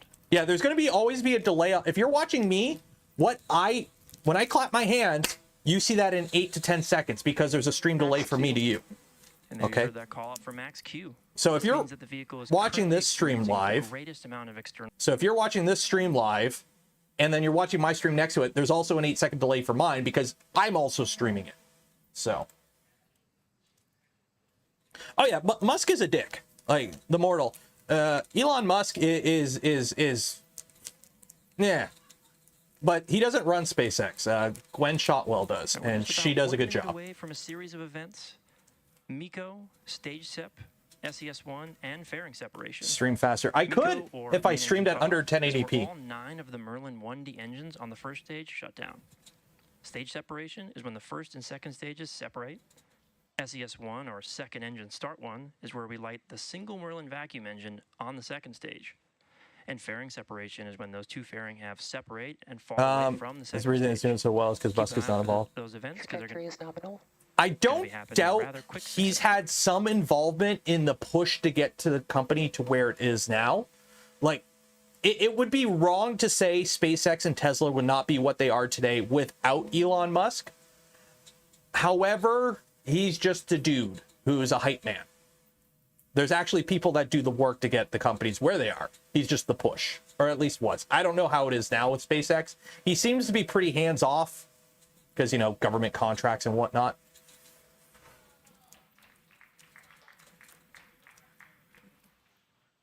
And back ignition. I love these views where they show it. Confirmed. And there you have those events. Again, that was MECO, Stage Sep, SES1, and as you saw, oh, you can see the fairing fall away right there. We'll be attempting to recover both fairing halves using our recovery vessel, NRC Quest. Both of the fairing. So yeah, so the fairings are the shroud. Those cost a couple million, and normally you just throw them into the ocean. So they realized they can just kind of parachute them down and land them in the ocean. They tried catching them for a while, and then they realized they could just land it in the water and then fish it out, and they're good to go. So they save a couple million on that. The first stage here is going to go land on a barge in the ocean, save several, like 20 to 30 mil on that. So the only thing they really lose every launch is the second stage, which you can't really recover. So, yeah, I am not a fan of old Muskie. Stage is on its way back to Earth. The thing is, our drone ship, Of Course I Still Love You, which is all he had to do was shut up. Everyone loved him. There was a period where everyone loved him. He had Tesla, he had SpaceX, everyone loved him. He was Tony Stark. And then he went cuckoo because he's a billionaire. And you don't become a billionaire without being a crazy self-centered, you know, egotistical type of person. Because he's a billionaire, and all billionaires are. It comes with the territory. Yeah, that was the beginning of the end, I think. Like, luckily, SpaceX is run. Look up Gwen Shotwell. She's pretty much the real person who actually runs SpaceX, and she does an amazing job at it. So, as I mentioned earlier, today's Starlink mission marks SpaceX's 217th mission overall and 18th mission just this year. Yeah, ice. I love every time you see a little chunk of ice fly by and everyone's like, that's a UFO.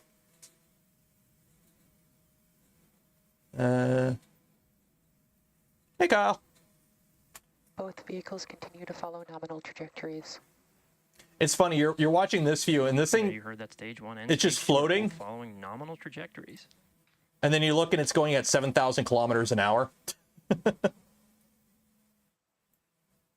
and it's at 129 kilometers up. As a reminder, Starlink is a satellite internet constellation designed and manufactured by SpaceX to provide high-speed, low-latency internet to people living in remote and rural locations around the globe.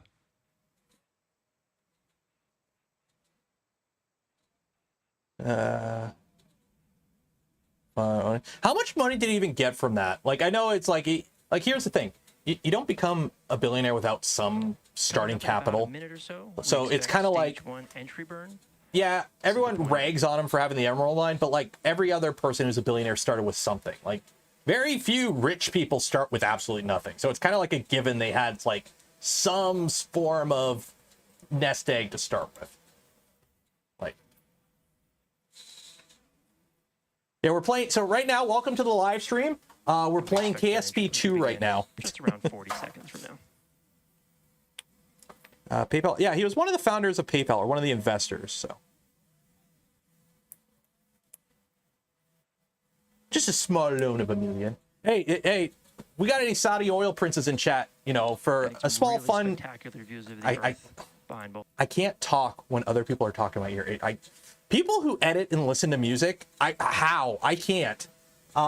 But yeah, if we got any Saudi oil princes in chat for a small loan of $1 million, we could really improve this channel. I went and did a dumb thing and bought a car. Stage 1 entry burn startup. Ooh, entry burn. There's that call out for stage 1 entry burn. Stage 1, which we also refer to as the booster. So you can watch it right here. You could see the speed really dropping. So normally, you know, stuff burns up in atmosphere. They do a burn high up before the atmosphere gets too thick to really slow it down. But you'll see it'll start accelerating again because of gravity. But then what they do is they take the rocket and they they belly flop it. So it does this. So that it falls through the atmosphere like this, and the atmosphere slows it down. But not so fast that it catches fire, basically. And usually the footage cuts out on the second stage, or the first stage during the landing. Coming up next will be our stage 1 landing burn. This will be the final burn on our first stage. And I want a this is gift, not a loan. the point. This would be in preparation for landing on our drone ship. I live in Canada, so I do get gifts. Like if I win the lottery, I don't pay taxes on it. Stage 1 transonic. And there's that call out that our first stage is transonic, which means it's traveling near the speed of sound. Let me turn off the overlay. So yeah, you can see there it's already under 1,000 kilometers an hour. It's only 5 kilometers up. So it'll come through the clouds, light the engines, and land on a little boat in the ocean. Hopefully. If not, it'll go boom. It already did its job, so. Stage 1 landing burn. And there's a And little there's boat. that confirmation that the stage 1 landing burn has begun in preparation for touchdown on our drone ship. Of course, I still love you. Just coming into frame now on the left-hand side of your screen. And then we got RC Appman spoiling it for everyone. Stage 1 landing leg deploy. And it landed. Stage 1 landing confirmed. Falcon 9 has successfully landed on our drone ship. Of course, I still love you in the Pacific Ocean. This marks our 179th overall landing of an orbital class rocket, 179. including F9 and Falcon Heavy missions. Those aren't fins, those are the legs. They stay folded up and they flop out at the last minute. And we just heard that call out as well for nominal orbital insertion of our second stage and our Starlink satellites. Yeah, it's not perfectly on center. Yeah, fail. And with confirmation of successful first stage landing and good orbit from our second stage, that wraps up our coverage for now. Be sure to check our social media for confirmation of Starlink deployment. So, and for those of you, they'll let me turn the overlay back on. And turn that back down so I don't kill you with music. So yeah, so with Starlink, they usually wait a little bit, coast for a bit, and then they yeet off the satellites into floaty float space. So that takes some time, so we're not going to watch that.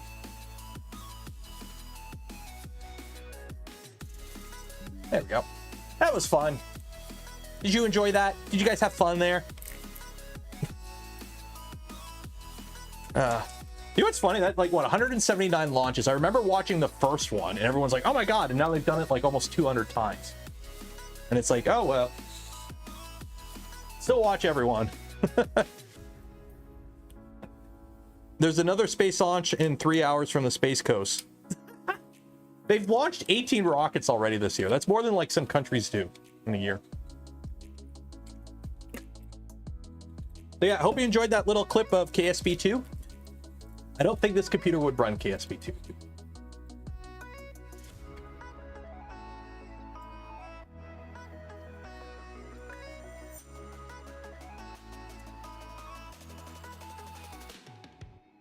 I want to see in person. I would love to. I haven't seen a rocket launch in person, so yeah, that's something I would love to see. But the problem is I live up in Canada, so I'd have to go all the way down to Florida for like the closest one. Or the Wallops. Wallops is on the East Coast, but it's not as far as Florida, but they don't launch as often from there. It has a 3700X and 1070.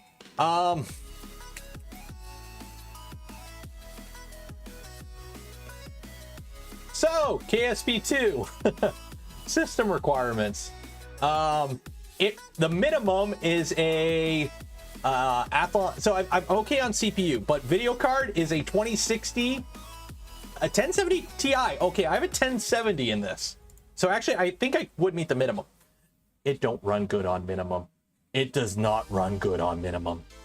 So, well, we could play KSP2 on here.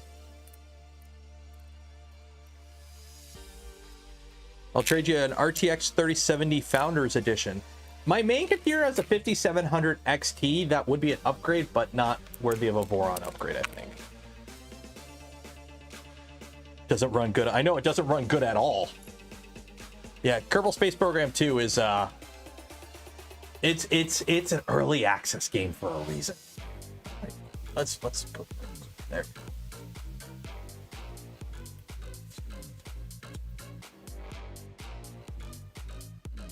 $30.90 donation. What I need to figure out. Okay, so I was dumb. I you know, the economy's crashing, interest rates are going up. I'm a YouTuber who my job is highly volatile, and all it takes is me to misclick one thing on stream and I don't have a job anymore. So I did the dumb thing and bought a car. A new car too. I know we were talking about this on Saturday there, but let me pull it up here.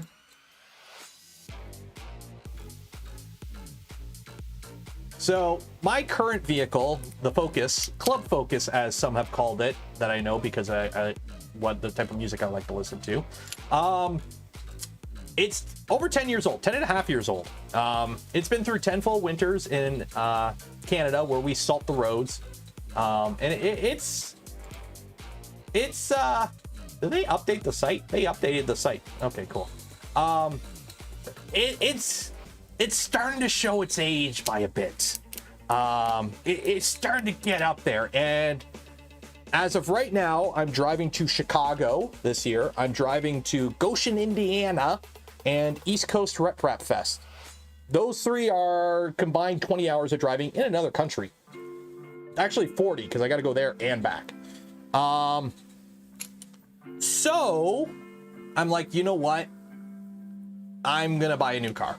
Plus, my wife's car is now 6 years old, and we want to switch that from being, we want to stop putting miles on that as the family vehicle and start putting on a different vehicle, right? So, I bought a Subaru Crosstrek in Sunblaze Pearl Orange. So that is it right there. Yay. 2 months, I'm hoping. I probably won't get it in time for Chicago, but I should have it in time for Murph. Smurf. Well, I'm not driving to Smurf, and I don't know. I unless I can get a sponsor to cover the costs, no, because Smurf is expensive.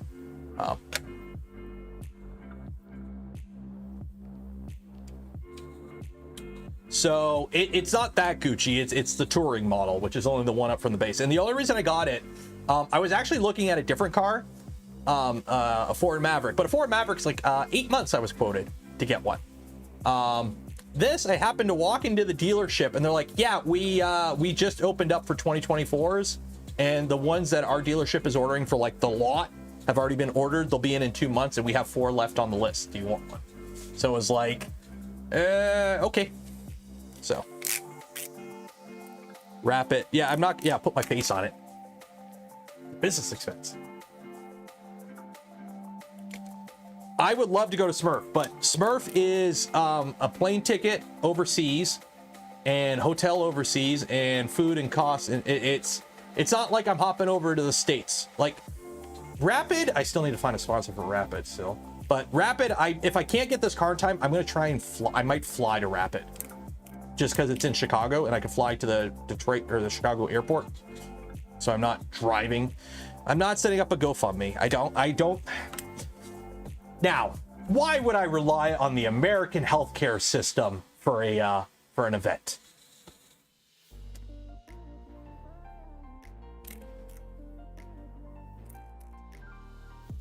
Was unobtained to get. Yeah, I wanted a Maverick.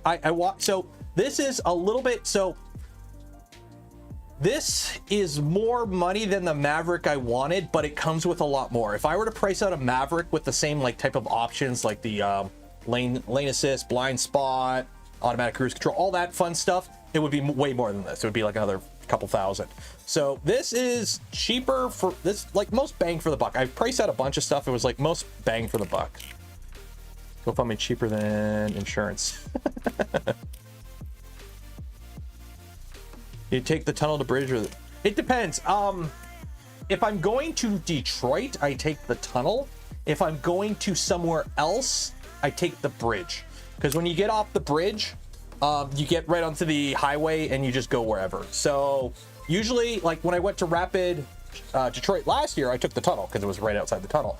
But when I drove to like Murph and Earth last year, I took the bridge. Andrew, another $5. Go fund me. Canadian model. So in Canada, the way we do our models is different, and I think they just updated the site. So we have less models to choose from, and we don't get options. So usually it's kind of shitty. You can still do it with some companies, but not all. But they have 4 models, and that's it. So there's like, what is it? Convenience, Touring, Onyx, and Limited. This is in Canadian, by the way. So you can't like change the engine or add a sunroof. You want a sunroof, you have to get the Onyx or the Limited. You can't just get like a base model and add a sunroof. Okay, I don't like sunroofs anyways. You can't like change the engine. It's like that. So the only options you really have are accessories. That's like it. So, and color. So there's that. So the thing I kind of like, because everything's shit right now, there's no bargaining. I'm getting this at MSRP. I can't really go under MSRP because they'll just sell it to somebody else. So the price is the price, which I hate that with car buying where you got to haggle. We don't have the issue you guys have in the States with like dealer adjustment prices where they're like, hey, here's an extra 10 grand on the sticker just because we don't like you. In Canada, that's not a thing. It's pretty much you pay MSRP for cars or sometimes better. And with things being the way they are, it's rarely sometimes better. No, I got the 2-liter. If you want the 2.5, you have to wait till the summer. And because it's Canadian market, all our vehicles are built in Japan. The American market gets American built cars for some of the models. We don't have a diesel option. They don't have diesel on Subarus in Canada. So you get on the 2 lower models, you get the 2-liter. On the 2 bigger higher models, you get the 2.5. No choice in between. But we do come with heated steering wheels, heated seats, standard. The windshield wipers have a de-icer built into them. Like we do have some of that stuff. So cars are cheap in Canada. Go buy a car in the States and come back. Nah, because you end up getting screwed. That used to be a thing for a while. It makes sense to sell a vehicle to the States for a while. That's what people were doing with trucks. You couldn't buy used trucks in Canada because the moment you had to buy a truck new, because the moment you sold a truck, like you traded in your truck, it got sold to the States. But when you buy a car in the States to try and bring into Canada, they ding you on the taxes. So you basically pay American taxes for it, and then when you bring it into Canada, go, oh, you pay 30 grand for a vehicle? Pay your tax on a 30 grand vehicle right now if you want to bring it in. So it doesn't make sense to buy it from the States.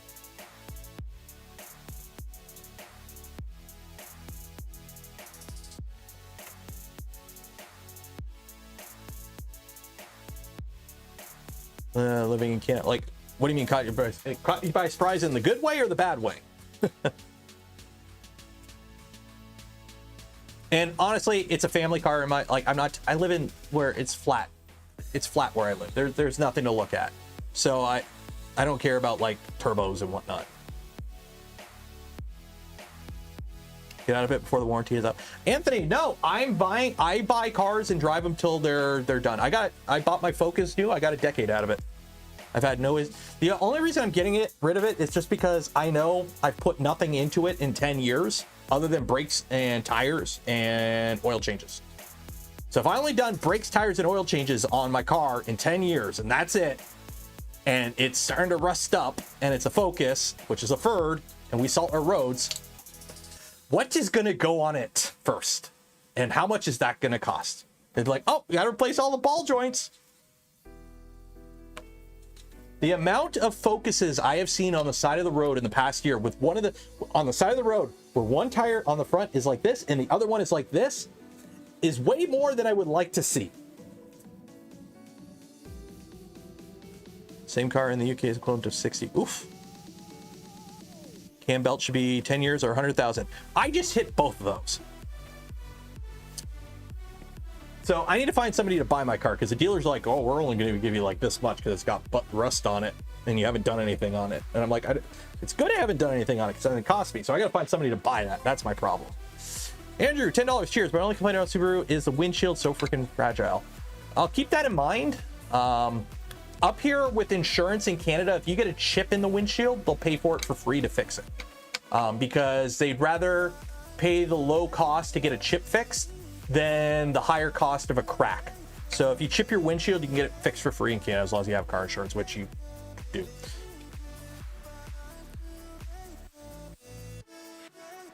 Lucky to have a Mini Cooper. Oh, Mitch, you are lucky. I worked with somebody, he went through 3 Minis. He just kept having issues with it.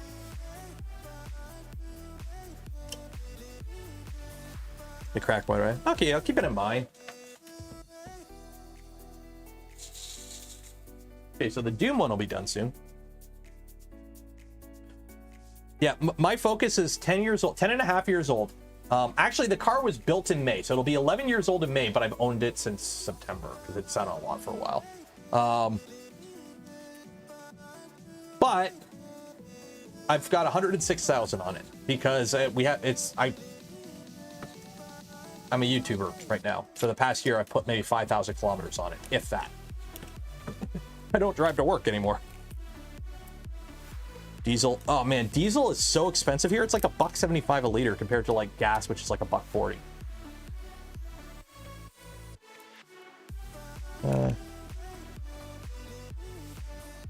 Anthony got my slept it. Hey, how's it going? It's finally getting nice out. I can finally go flying my quads again soon. Yeah, 180% tax on new cars. What the hell? Where do you live? Denmark. 87,000 Canadian? Well, like, I'll be honest. Okay, so this price right here is the price. This doesn't include freight, or it does include freight. Yeah, this includes freight. It doesn't include because right now interest rates are kind of high, so it doesn't include the financing cost because I am financing it. Because again, if there's any Saudi oil princes in chat, so I'm financing. So this is like roughly like 40 grand out the door.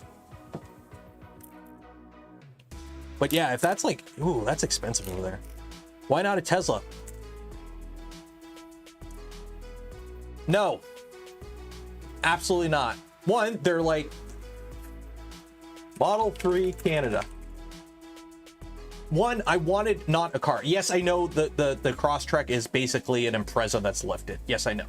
Okay, but the base Model 3 in Canada starts at 54,000 or starts at 55,000 plus tax plus dealer and freight, because there's a freight charge to get it delivered. So you're looking at like 60 to 70 for this car once you factor in everything, and then add in, you know, financing charges, which what is the financing on one of these?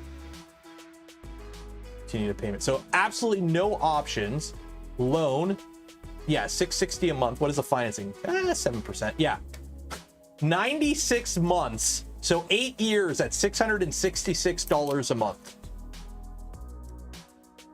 for a car with panel gaps that you can drive through, and the wheel falls off, and, you know, water in the headlights.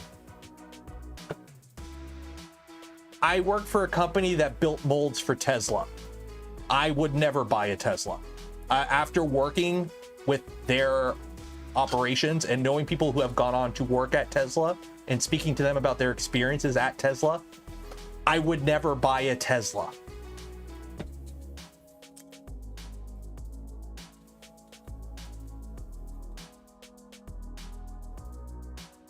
Yeah.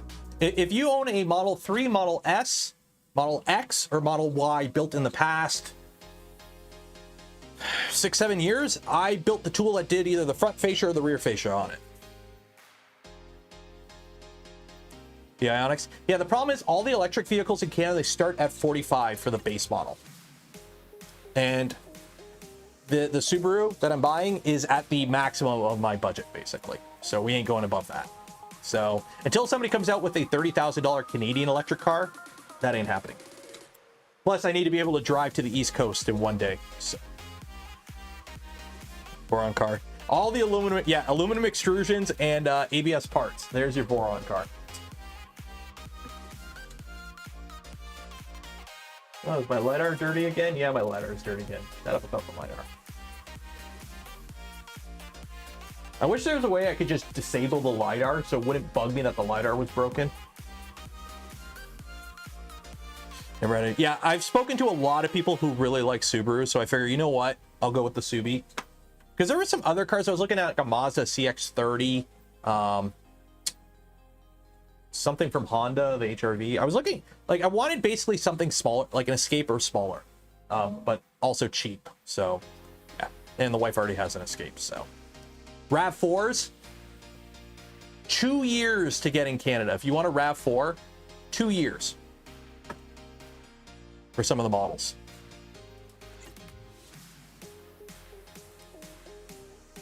Electric cars are useless. I live in southern, I live in Detroit, man. I live south of Detroit, if you're wondering how cold my winters get here.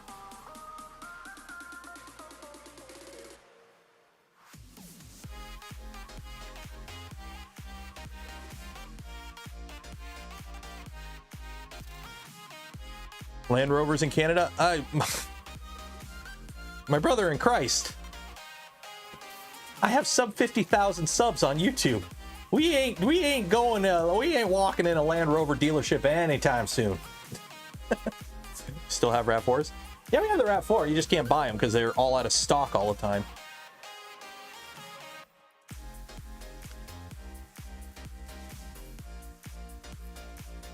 We're printing bases at the moment. We're printing a base. I printed these two models. I printed an Iron Man and a Doom guy the other day, and they need bases. So I'm printing bases for them right now. And then what I need to do is I need to print Melania again. I need to print her in PLA. We're gonna do some marble. Print her in marble.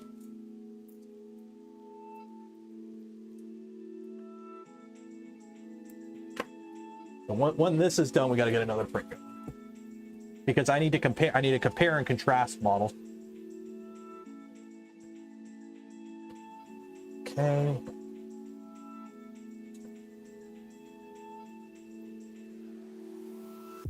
You can't change the filament in an ABS or an AMS when it's printing. Okay. Well, guess we wait. No, there's specific bases for the model. My Land Rover costs a lot less. How are you getting Land Rovers that cheap? Unless you're, okay, I'm talking new. Because here's the thing, buying a used car in Canada is stupid right now. 5 years. If it's older than 5 years, it's a rust bucket in my area. So if you're wanting your car to last like a decade, don't buy anything 5 years old, because you're only going to get a couple of years out of it because it's already a rust bucket. And then also, I was at the Subaru dealership. They have a 2017 Crosstrek. Now, granted, it's the limited trim, so it's the highest tier trim, but it's a 2017 Crosstrek with 120,000 kilometers, and it's 24,000. When my new one was 32 sticker price. So like, because demand is so high for vehicles, because you can't walk onto a lot and buy a car right now, unless you want to buy like a Ford Bronco or a truck. But the trucks are all like stupid price. So you got the F-150s, the Rams, and the Silverados and Silverados and Sierras. You can walk onto a lot and buy one of those off the lot if you're willing to drop 70 grand on them, because they're full-size trucks. Everything small and cheap, you ain't finding on a lot. So you have to order it. And hopefully, or you might luck out and buy somebody's trade-in. And because trade-ins are in such demand, everything's stupid expensive. There's a Dodge Dart at a used car dealership near my house here. It's a 2013 Dodge Dart for $9 grand. Canyonero. Hey, if I need a car that's, 12 yards long, 2 lanes wide,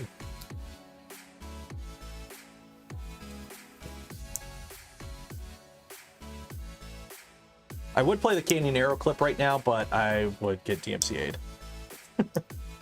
What is it? 12 yards long, 2 lanes wide, 65 tons of American pride.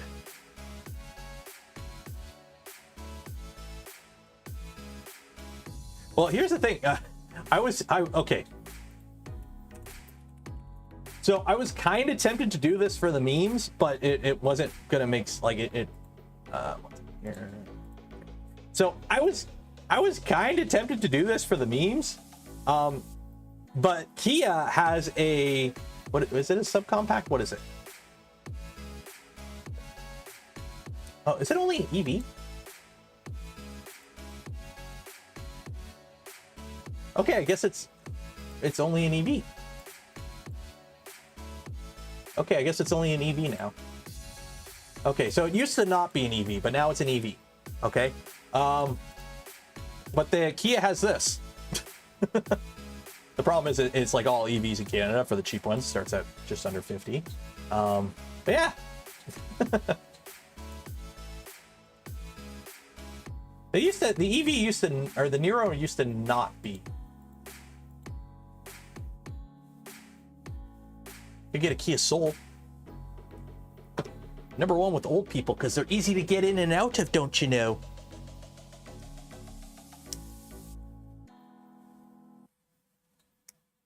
Kia Kona. The Crosstrek's in the same class. I basically went with the compact SUV that has the most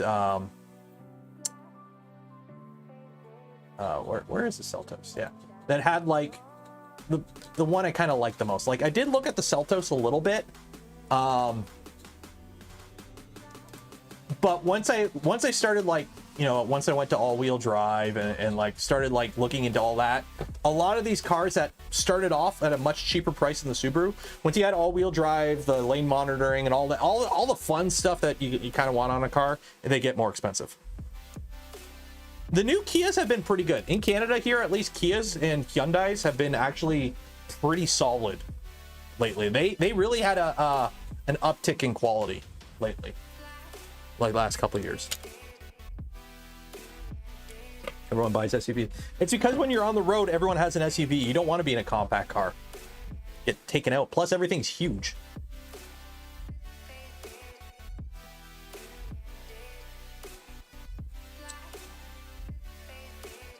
I wouldn't. But why, Chris? What is your reasoning? Like, I know a few people who have them. They have no issues with them. They like them. My brother drives a Hyundai. What does my brother have?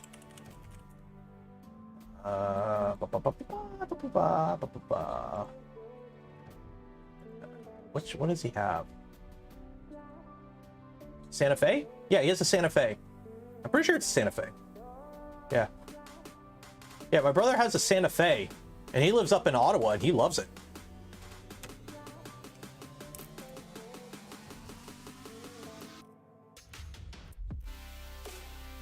Hi, welcome to the spaceship and car channel.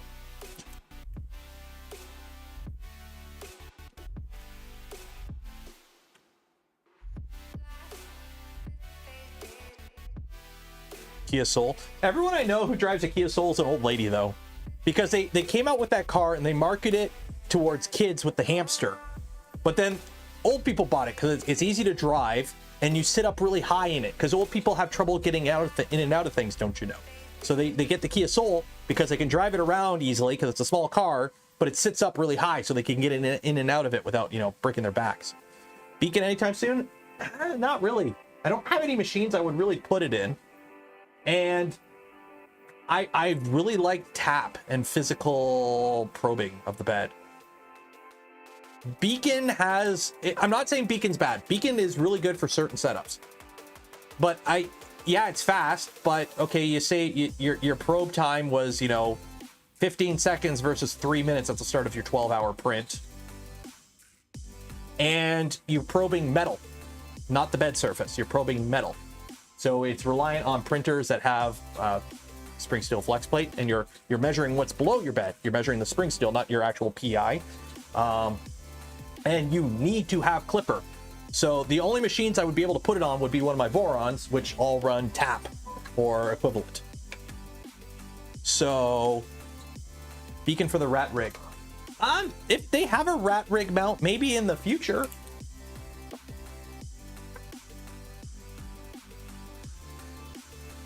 Okay, I really need to change the default behavior of their slicer, because I hate where it puts the seam by default.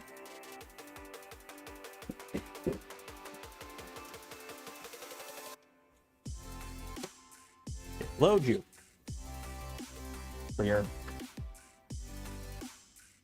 close. Okay, so you are generic pla, and you are marble. White. Confirm. There we go. Boom. Did I scale it right? Not quite, but close enough.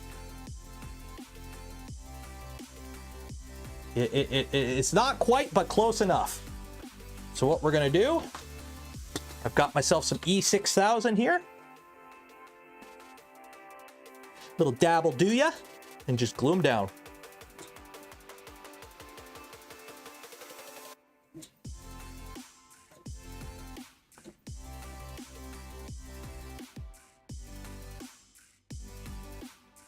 Won't work on rat rig because Mandela make it. Oh yeah, good point. Won't work on the rat rig. Never mind then. Yeah, it's a. For certain cases, it's probably really good, and other it really depends on your setup. Unfortunately, Beacon would not be something I would use. I really like physical probing, but that's my personal preference. You do you. You do you, homie. You do you.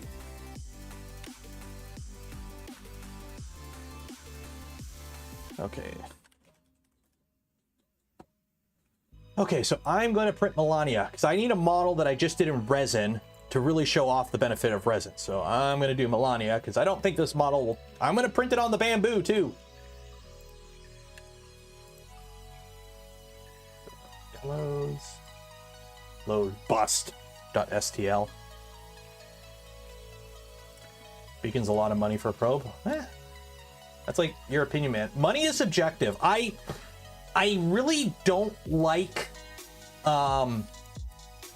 judging things on cost a lot of time, unless it's like really like. Here's the thing: what's expensive to me may not be expensive to you, especially in hobby stuff.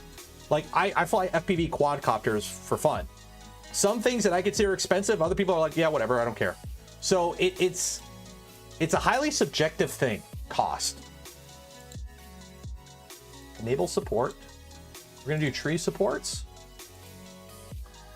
Slim trees. 45 degree, anything above 45. Get some support. Slice.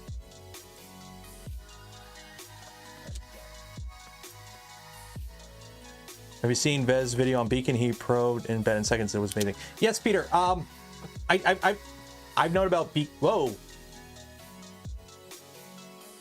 That was a little bit of a little hang there while we were slicing. I've known about Beacon since before it was public. I won't dive into that. But yes, it's super fast. But I said this when I first started. Probing a bed in 10 seconds versus probing a bed in 5 minutes at the start of a 12-hour print. Speed is cool, but I don't judge space on speed a lot of the time.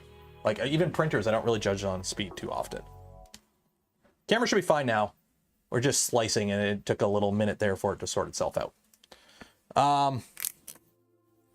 So yeah, it's super fast for probing, but it's got downsides that I don't, I wouldn't call them downsides. It's just, it's got, I prefer manual probing. Or sorry, physical, whoa. Hello, hello. You can tell it's hammering my CPU and it's screwing up those PCI lanes on the cam link.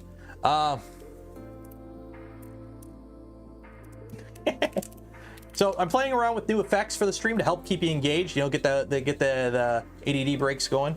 There we go. So there's Melania. So we're gonna try printing her default settings. Is there a setting? So we're gonna do fine settings. I'm gonna reslice this. Discard. So we're gonna fine settings, tree supports. You guys are gonna get the glitchy effect again. Slim tree supports, slice. And I'm gonna print this at 50% speed. Yeah, when the CPU gets maxed out from a slicer, my video is cam link, so it's a PCI Express card, which is on the CPU. So when it gets really stressed out, it does that. Because I'm also feeding it a 4K signal, and it kind of screws up the bit rate. So hopefully the audio hangs in there. I'm not seeing any weird spikes. Oh, why is the threshold? Why is that 20%? Why did that go to 20%? Cancel. Like 50. Timing glitches, that would make sense. That would make sense. Because I believe this takes priority CPU wise.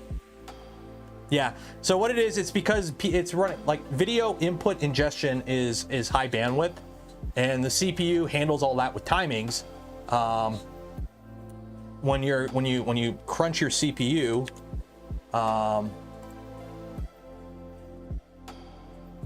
it's not even crunching the CPU that hard. What, we got 19% CPU. It's not freaking out now.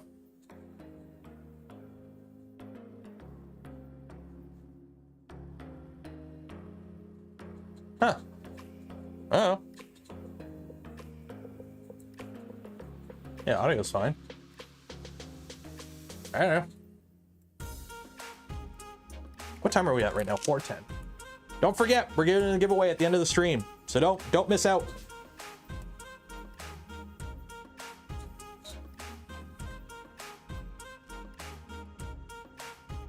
Why is this taking so long to slice? Oh, because we got more layers because it's 0.12 layer height. That's why. It's nice tech for large printers. Yeah, if you were running something really big and you had like flat magnetic bed, that would probably make a lot of sense. But here's the thing, are you running a bed mesh before every print?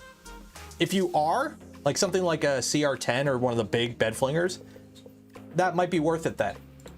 If you're not running a bed mesh before every print, like on my Vorons, where I just do the 4 corners and I do one bed mesh and it just saves and it just loads the bed mesh after it does a tram, then it's less of an advantage. It's situational.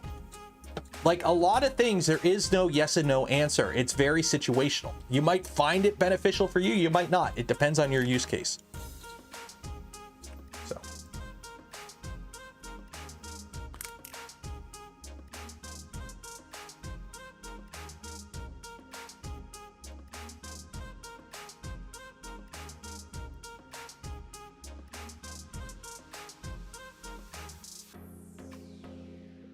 OBS cam app to a single core. I probably could because I'm using GPU encoding right now, and I barely touch my CPU, so I probably could. Print plate. So this is our G code.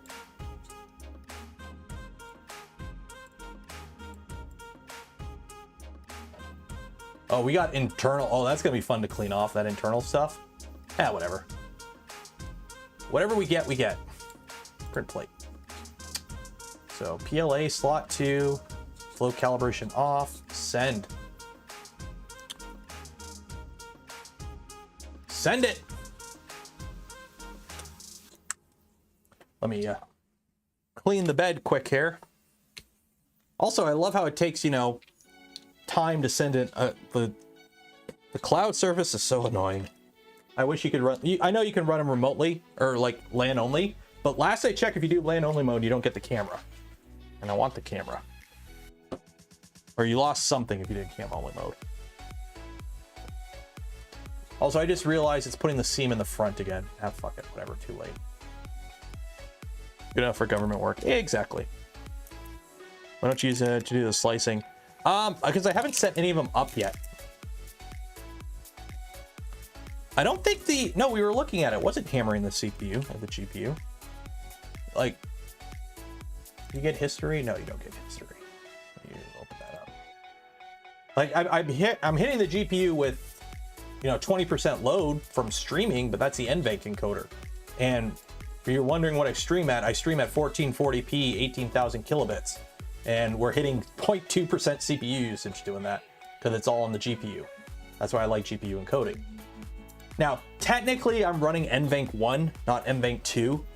So it's not as good as NVENC 2 or as good as AV1, but I'm still 18,000 kilobit and it's 60 FPS, which should be okay. Kills remote camera view. Yeah, which is annoying as shit.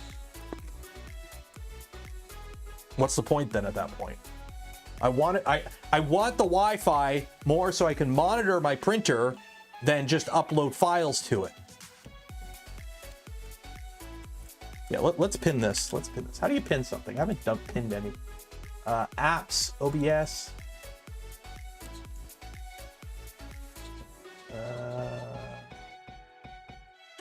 I have no idea how to pin something to a CPU.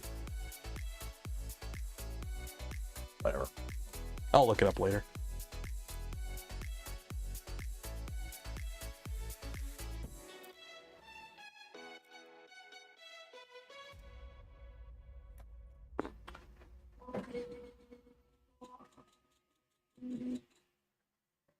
Bamboo do what bamboo do. It's the bamboo way. There we go. Tonight at 11. Doom! If you're wondering how the top layer turned out on that print off the bamboo, there you go.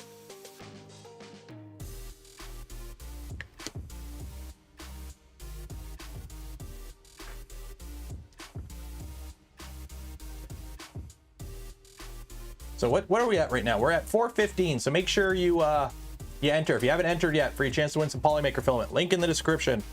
Do this now. Be there or be square.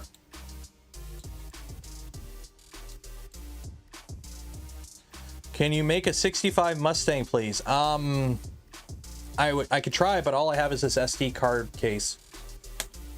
Thoughts on Dune Cube mod? Go for it. If you want to do it, you want to play with a little bit higher temperature, go for it. Functionally, it's the same as a normal boron, just the stuff on the bottom's on the top, but the gantry is the same. Last I checked, at least. I saw PETGCF. I seen it. I haven't bought any bamboo filament. I live in Canada, so shipping that stuff to Canada kind of sucks. Plus, you know, Nicholas from Polymaker just kind of hooks me up with whatever I need. When they have it in stock in Canada.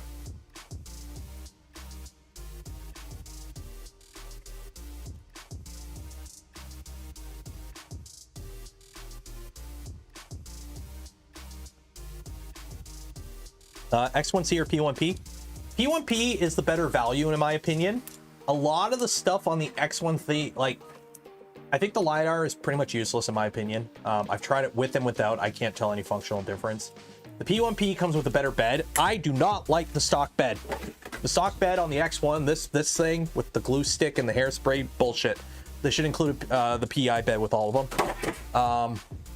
But it comes enclosed, and it has a much better screen, which I normally don't care about, except it has better connectivity. Because the screen is the brains for connecting your printer to the network. Okay, it's through the screen. Okay, because the controller in the back doesn't have Wi-Fi or anything. So that controls your interface, which controls your Wi-Fi, which controls how long it takes to unpack a file after you transfer it to the machine. And that one is faster than that one. So I prefer the value of the P1P. I think the P1P is easier to sell to more people, but they limit it in stupid ways, in my opinion. P1P should come with that screen, or at least the internals from that screen. New Orca Slicer. What is Orca Slicer? Oh, Soft Fever. I haven't played with Soft Fever. A V6 clone that came with my 2.4, would you do a Dragonfly or something else? Well, if you're out running a V6 clone, go to High Flow. Like a Dragon High Flow, Rapido High Flow, or something like that. And then when it comes to the X1, get a carbon. Don't buy an X1. The X1 carbon makes way more sense than the X1. If you're gonna buy an X1, get a P1P. You can't add the screens, and even the cameras. The cameras are proprietary and they're only for their own machines, as far as I'm aware. You can't take the good camera out of there and put in there, because this doesn't have the processing power for it. And I believe you can't take the camera out of there and put in here. They don't even sell the non-carbon. Yeah, that makes sense, because the non-carbon made no sense. You weren't saving enough money for it to be worth it, for what you lose.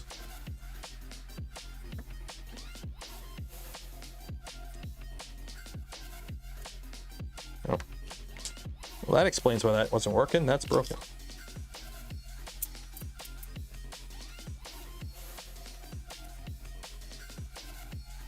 Prusa XL is cool. It's really...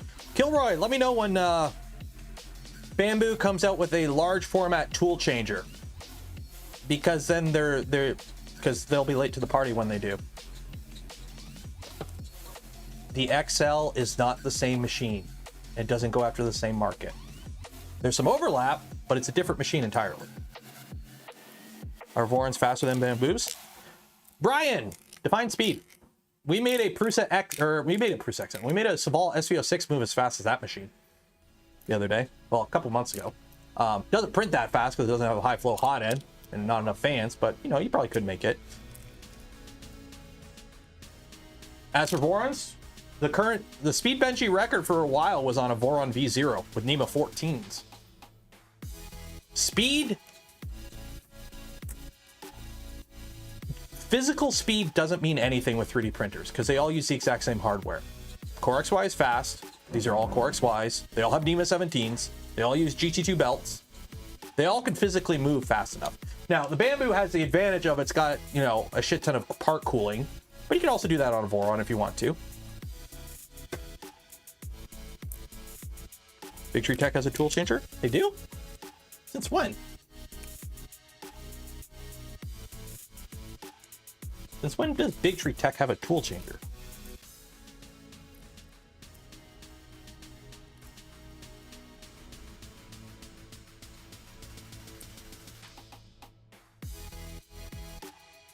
Products. 3D printers. They don't have a tool changer.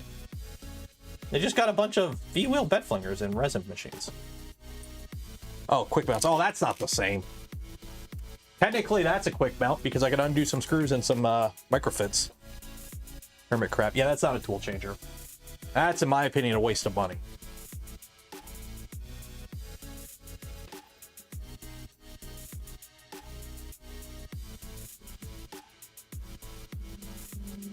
Any thoughts on SLS nylon parts or Voron? I mean, if you're made of money, go for it. It sucks at cooling. Wow. Oh my god. The stealth burner sucks at cooling. I'm trying to find one. Like, I mean, That's your opinion. It doesn't. Trying to find, where was that really good print that I did that showed it off? Oh. Yeah, here we go. That's where I put it. Yeah, I know the stealth burner, it can't do cooling, you know, PLA, you know, it can't cool this. This is obviously, you know, obviously not printed on a stealth burner because it's got decent cooling.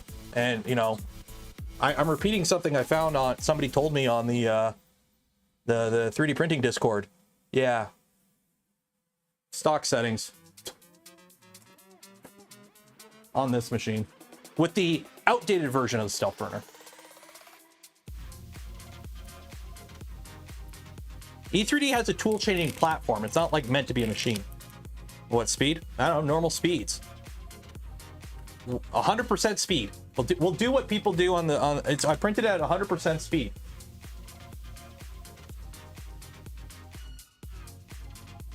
Is that seal PLA?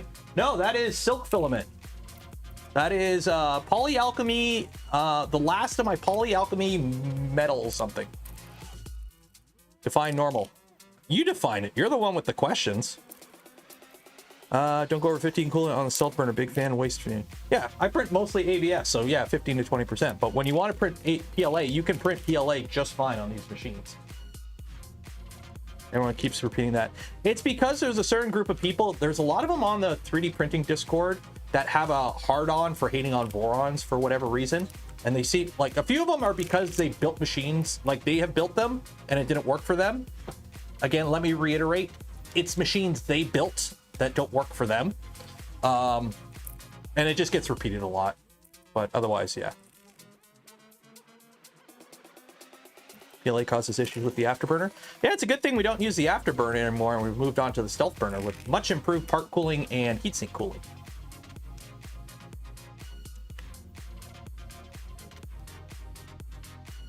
Like, if you want more cooling, it's an open source machine. You could put mods on it. It's the stock setup is meant to just be good with everything. It's the stock setup. It's meant to be good with everything. If you want more part cooling, there are mods to put more part cooling on. It's the stock setup.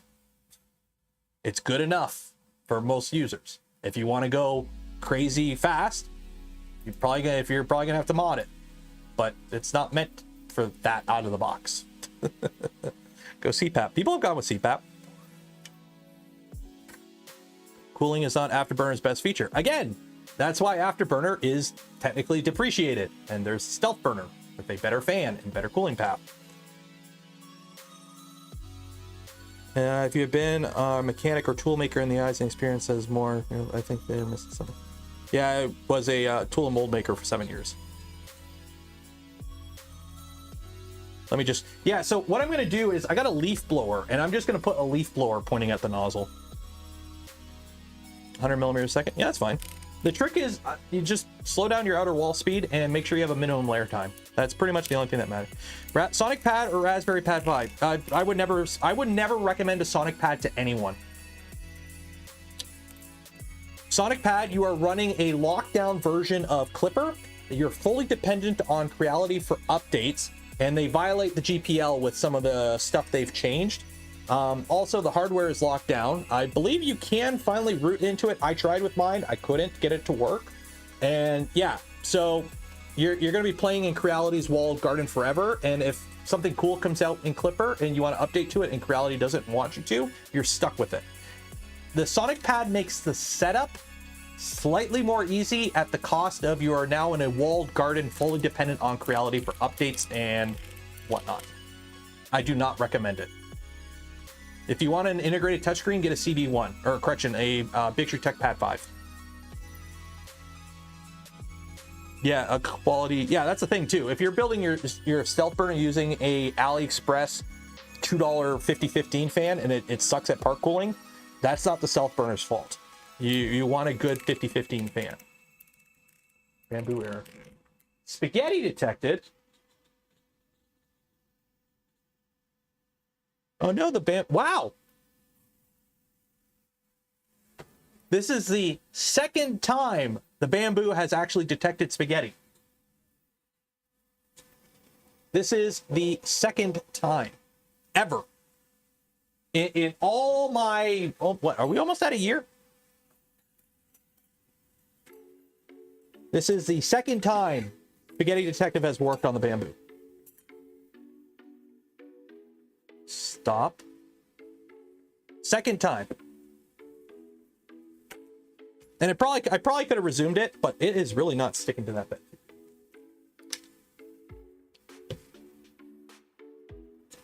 Yes.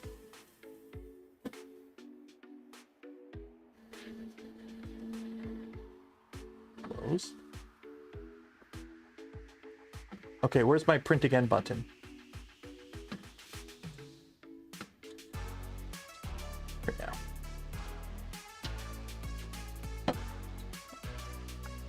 now. Improve the AI features.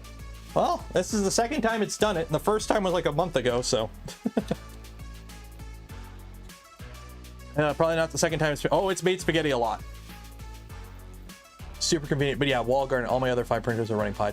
Yeah, here's the thing: the Sonic Pad, it sells to it's like certain companies that like, no, I want to say pander, but they market to the Ender Kitties.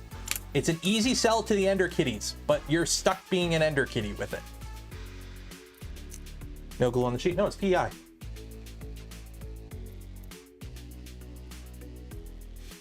I run deltas. I think they're deltas. What are the fans I run? I think I have one left.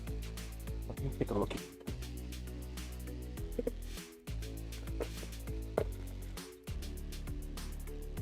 Yeah, deltas. I run Delta 5015s.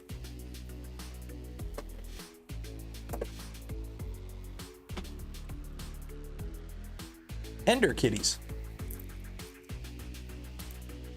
Pulling neophytes who thought they were going to automatically print better and now scream into the chasm of being completely lost, not knowing what to use or how to use them. Sounds about right.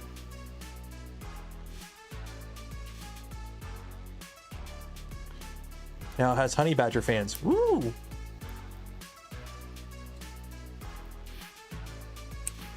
Like, here's the thing. If you're just going to install it on an Ender and you're not going to care anymore after the initial install, it's probably not too bad. But, like, I just don't like it. I remember the one they sent me tried to burn my house down because they didn't know what they were doing, and they sent it with a pre-configured configuration installed on it, ready to go, assuming you were plugging it into an Ender. So if you plugged into anything that wasn't an Ender that had the same MCU, it would just randomly turn on random pins, including heater pins. And it had nothing in the documentation saying that. So.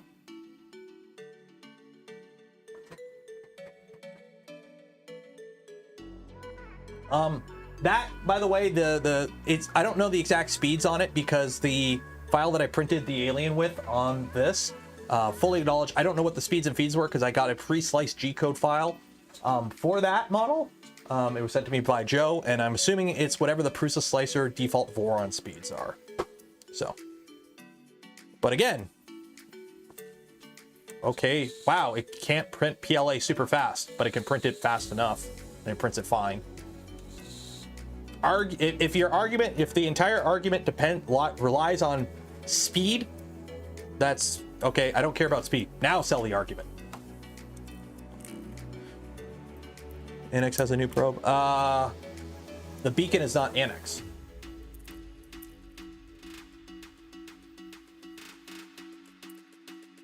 What is your favorite printer? That V2.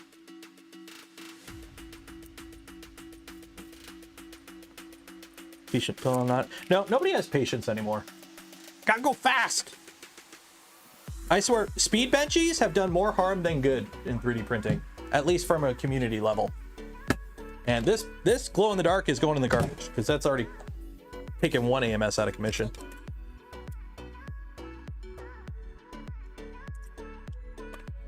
When I purchased my Ender 7. Okay, Cedric. So your first problem was you bought an Ender 7. And their software update turned the heaters on at start. Oh, great. Creality has only ever reached out, or Creality has only ever reached out to me once. And it was for the Sonic Pad. And after the experience with that, I probably won't work with them ever again. Now, I've had other people reach out on behalf of Creality. So, like, you know, resellers. That's how I got my Ender 3 V2. I think that was bang good. But if you were to come up to me right now, I'd be like, we'll give you any Creality printer right now, I wouldn't take it because I don't care about any of them. None of them interest me at all. The only one that would interest me is let me pull it up here. Creality. Let's see. So what does Creality currently have? Warm up sale. So let's see what they got on sale. Okay, they got an Ender 3, they got an Ender 3, Ender 3, Ender 3, Ender 3, Ender 3, Ender 3, Ender 3, Ender 3, Ender 5, which people buy this and they mod it to other things. A 5, a 2, cool. I think the KP3S is better personally. An Ender 6, okay, what's the difference? Whatever. And the Ender 7, which they still sell. Remember when this was $1,000? That's it. Okay, so they got Enders. So that's their ones on sale. The CR series, okay. Actually, I wouldn't mind a CR30. I do want to play with a belt printer at one point. And these ones are whatever the heck these are. Okay, Ultimaker clones. What do you do? Not a single one of these. Didn't they have an M4? Where'd the M4 go? Where'd the M4 go? They had some like really big one.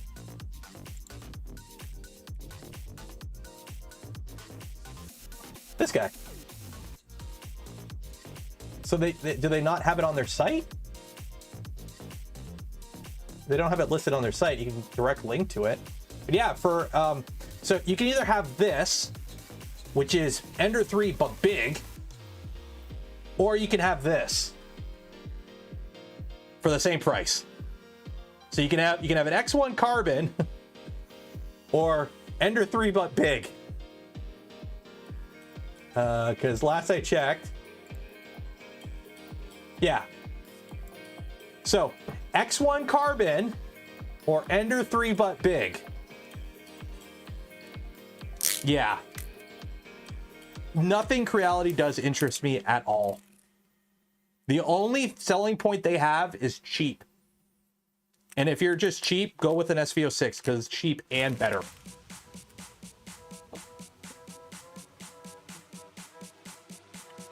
$1,700. How much is a bamboo? I haven't looked at what is bamboo. So let's go to bamboolab.com. So for $1,000, if you said, okay, for $1,100, what can I get? Stop now. So we're not talking tax and shipping because that's going to depend on where you live. Oh wow, oh no, this is Canada. So let's go to American price. So $6.99 for that. Where's the X1? Do they have the X1? Where's the X1? Printers. Is it? No, that's a combo. Are they only selling it in the combo right now? Yeah. Oh, this is a down payment. Okay, so this is $11.99. Okay, so $100 more, you get this, or you buy a P1P for $700 and a shit ton of filament. Oh, the porn bots are here. Report. Spam. Goodbye. Report. Unwanted commercial content. Spam. So yeah, that's what I mean. Like, it is so hard to justify an Ender other than like the stupidly cheap $99 bargain one that you could buy at Micro Center in the States. Like that they haven't done anything in how long to actually advance. They just keep putting up the same machine. It's like, oh, we got a direct feed extruder on ours now.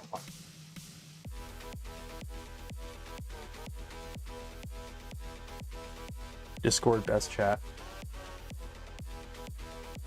I mean, I do have an awesome Discord. Make sure you join it. What's going on here? Did I miss something?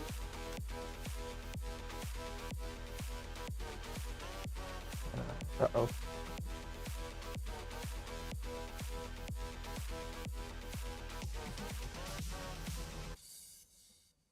Oh, that's mod chat.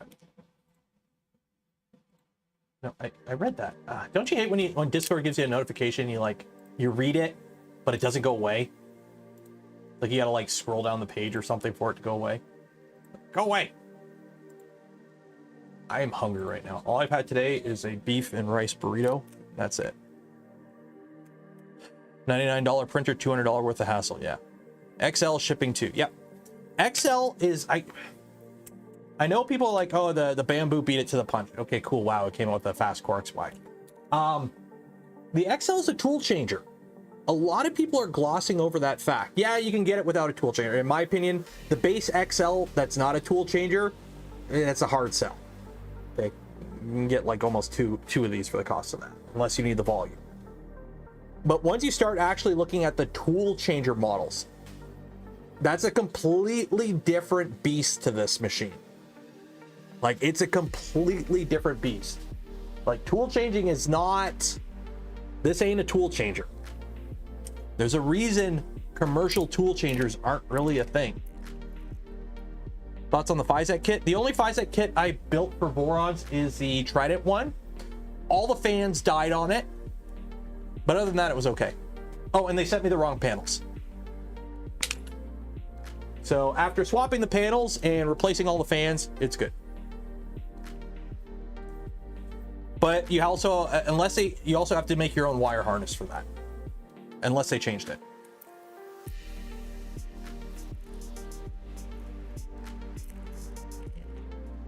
Tool changer is an expensive way. Well, here's the thing. Tool changer is actually true multi-material, because you can do, it's much more capable at multi-material than single nozzle setups. I know they advertise these as MMUs. These are more multicolor setups. You're not printing TPU, PETG, and polycarbonate at the same time on this machine. Okay, you're not. With the different temperatures, and also add some dissolvable in there, with different temperatures, different cooling profiles, cross-contamination issues when you're purging.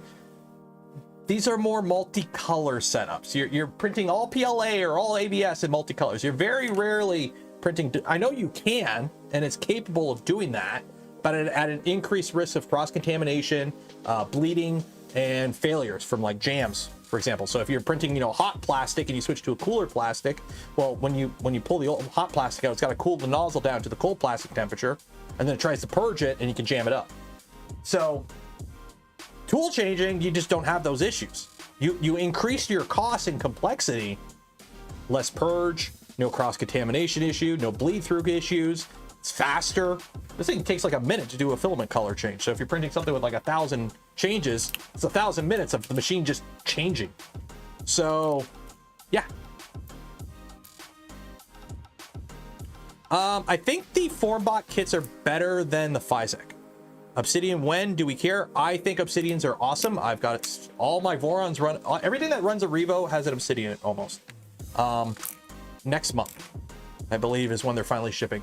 They really got screwed over by their the company that was doing, because they can't do the Obsidian coating, the black coating on the Revo Obsidians. They can't do that in-house. It's a DLC coating.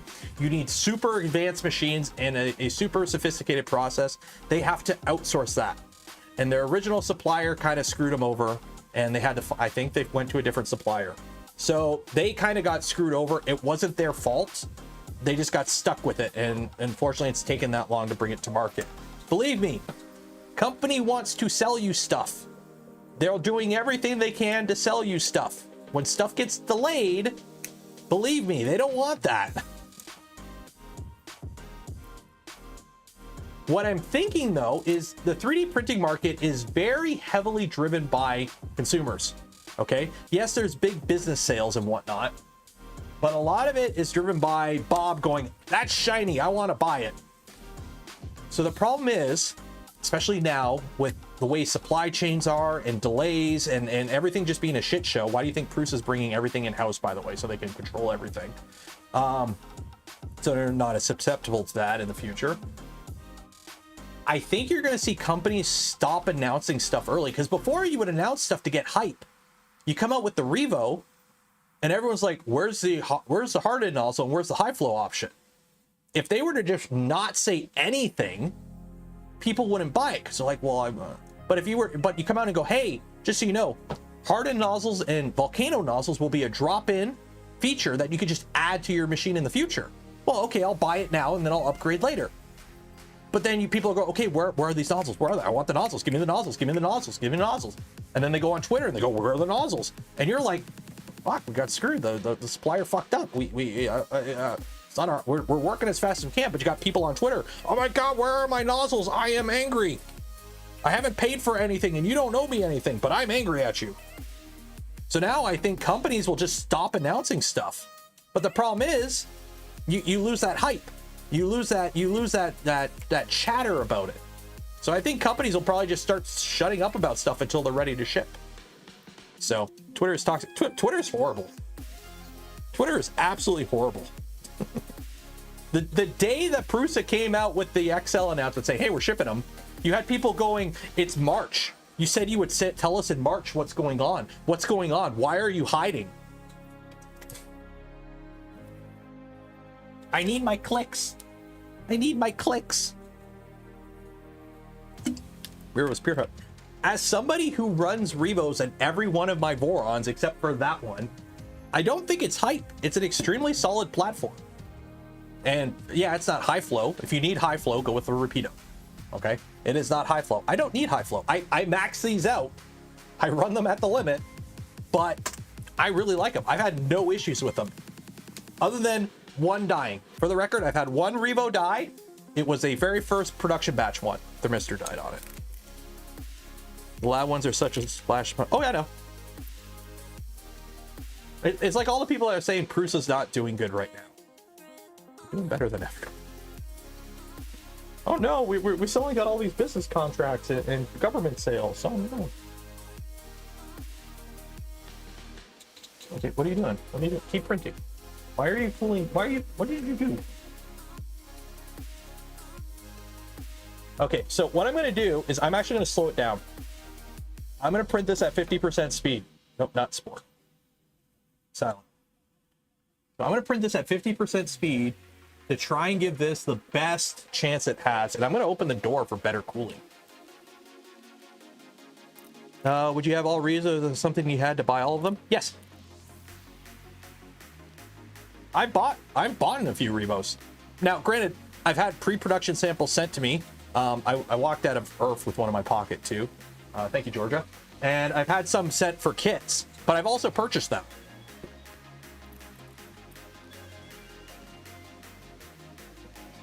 I think they are worth the approximate $100.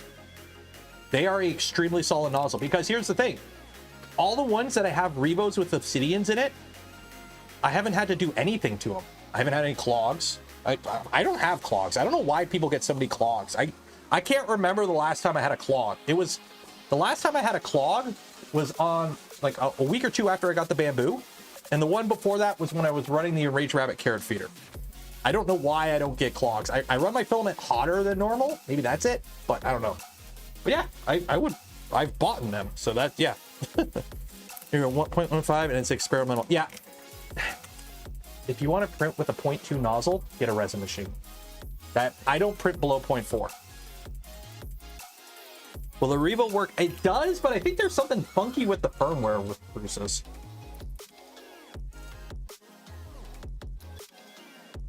There's something with the thermistor settings, if I remember correctly. So, Micro Revo V6 or Voron. Okay, if you're putting it in a Voron, get a Revo Voron.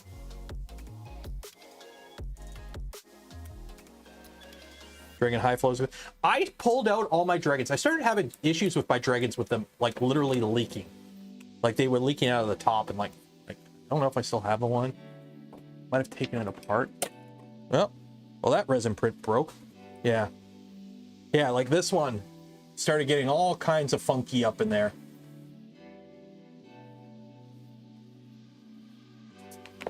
Shoot. I dropped that print and it broke. Oh no! Lola! I dropped the Lola bunny print. She lost her head. Well, where did that go? I don't know where that head went. Oh, there it is.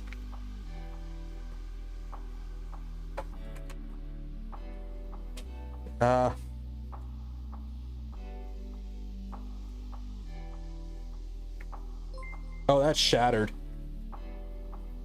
That's shattered. Oop. Then I dropped it again.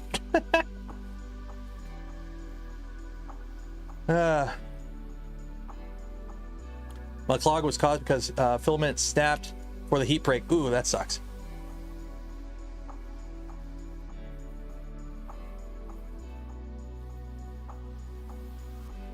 It's like a million furries cried out in terror and was suddenly silenced. Yeah, I'll super glue it back together later.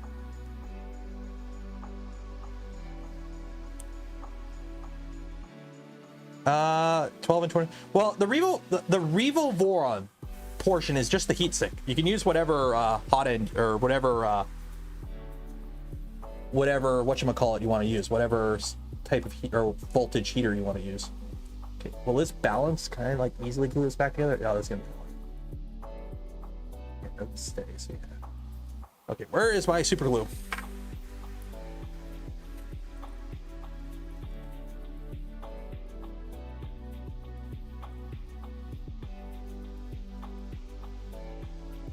The only reason I need this, I use this model as like, when people are like resin printing, I'm like, it's really good at curves. That's the only reason I keep this model around. It's my, yeah, resin printing is really good at curves model.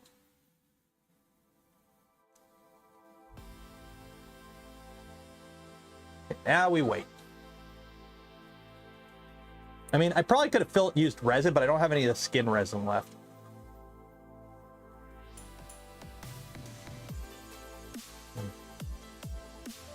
Yeah, the problem is I would have to use a different color resin. It would show up.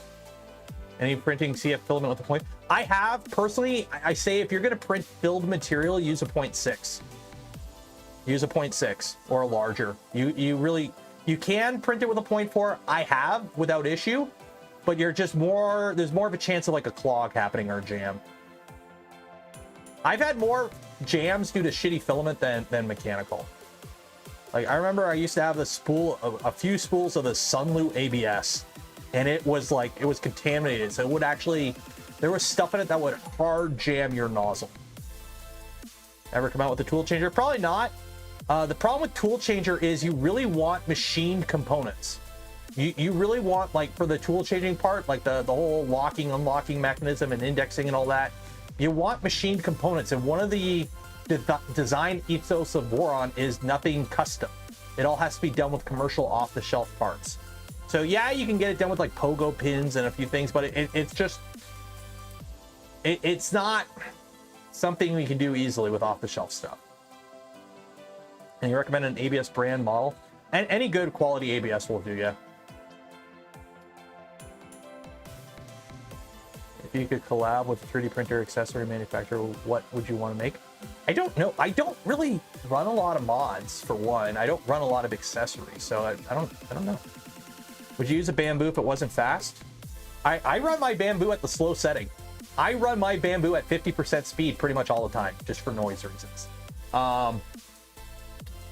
So yeah, I mean, it's an enclosed Core XY machine with a decent tool filament changing setup. The machine itself is solid without it being fast. I don't view the speed as a selling point because I don't run it at high speed because I value the quiet of my house. I haven't used Polymaker Copa, so I can't really say. Okay. Okay, you dry, Lola.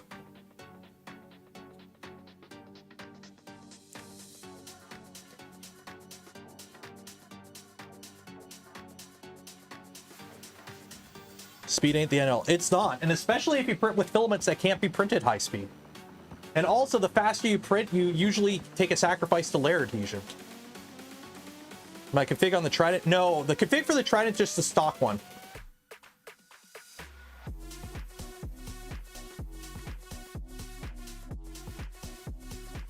Speed is important for commercial farms. Yes and no. Reliability is more. So think about it. You are Tim. Tim owns a print farm of 20 printers. Tim gets an order for 40 parts. Okay, so Tim starts printing. Well, Tim's print farm isn't his house. Okay, and the order he has to print, each plate is 18 hours. So if he starts his print at 8 a.m., what time does the print finish?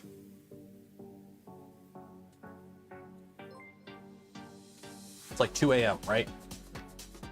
If I do the math right, 18, so that's 6. Yeah, so it's like 2 a.m., right? So 2 a.m. Well, Tim's sleeping. Okay? So if it's an 18-hour print and at 18 hours, it finishes at 2 a.m., Tim's sleeping. He doesn't care. He gets into the print farm at 8 a.m. So if it finishes in 20 hours, it don't matter. Finishes in 23 hours, it doesn't matter. Unless that print finishes before he leaves for the day. Now, I'm assuming an offsite print farm, okay? If it finishes in 10 hours, okay, yeah, he can swap it to another one.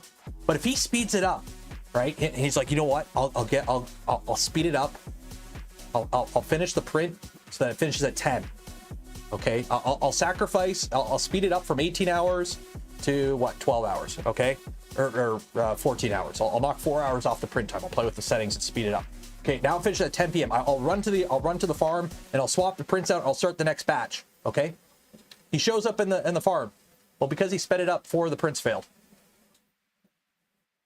So now, instead of just starting the next batch of whatever, 10 or whatever it was, or the next batch of 20, because he's got 20 printers and he's got 40 jobs, he now has to start 4 of them again and then do the other ones. Now, do you risk those high speeds and have another percentage of them fail, or do you run at your normal speeds? Because no matter what, now you also have to print another 4 or whatever failed. So you got to print another 4. So you can't just start the next batch of jobs all on the same machine. You got to reprint those 4 that failed. And you start getting that buffer. That was something I ran into when I was doing printed forward, is you would print a plate of parts and you would have some fail. Okay, you're trying to push it fast. You would have some fail. Well, now instead of printing the next batch of parts, you have to print those that failed. Now, do you wait to the end and print all of them that failed? Oh, that screws up your timing. Like it really depends on what you're doing with your machines. And again, it's all subjective and it doesn't apply the same to everyone. Okay. Do you have a massive farm where you could take a 15% failure rate and it does nothing because you have enough machines that you can just soak it up? Okay, that's 15% of your material gone, just garbage. Like it really depends on your situation. It really depends on what you're doing, what your end goal is, what you have on hand, what you're doing. It really depends. One PIF, okay, printed forward. The current plates work out, I think they're like anywhere from 18 to 23 hours for the plate times for the current plates for printed forward for some of the stuff. It's been a while since I talked to Doc about this, but he found he could speed up the plates a couple hours. He could shave 2 to 3 hours off each plate. But what would happen is you would start having prints come off, like would start failing or be unacceptable quality at that point. And you really want your plates to be 24 hours because you wake up in the morning, you take the prints off the bed, you start your next plate. If it finishes at 3 a.m. or finishes at 5 a.m., it doesn't matter if you don't wake up till 8 a.m. Okay? So it really depends on your job size. It really depends on what you're doing with your printer. It depends on the material you're printing. It depends on what you find is acceptable for quality. Like there's billions and billions of variables that come into play. Okay, it's not a yes or no answer. Yeah, 14. Yeah, so you got an 18-hour print. You sped it up to 14 hours, and it failed. And because it failed at oh dark stupid, you didn't know until you came in. So you wasted a whole day of production. Try and save 4 hours.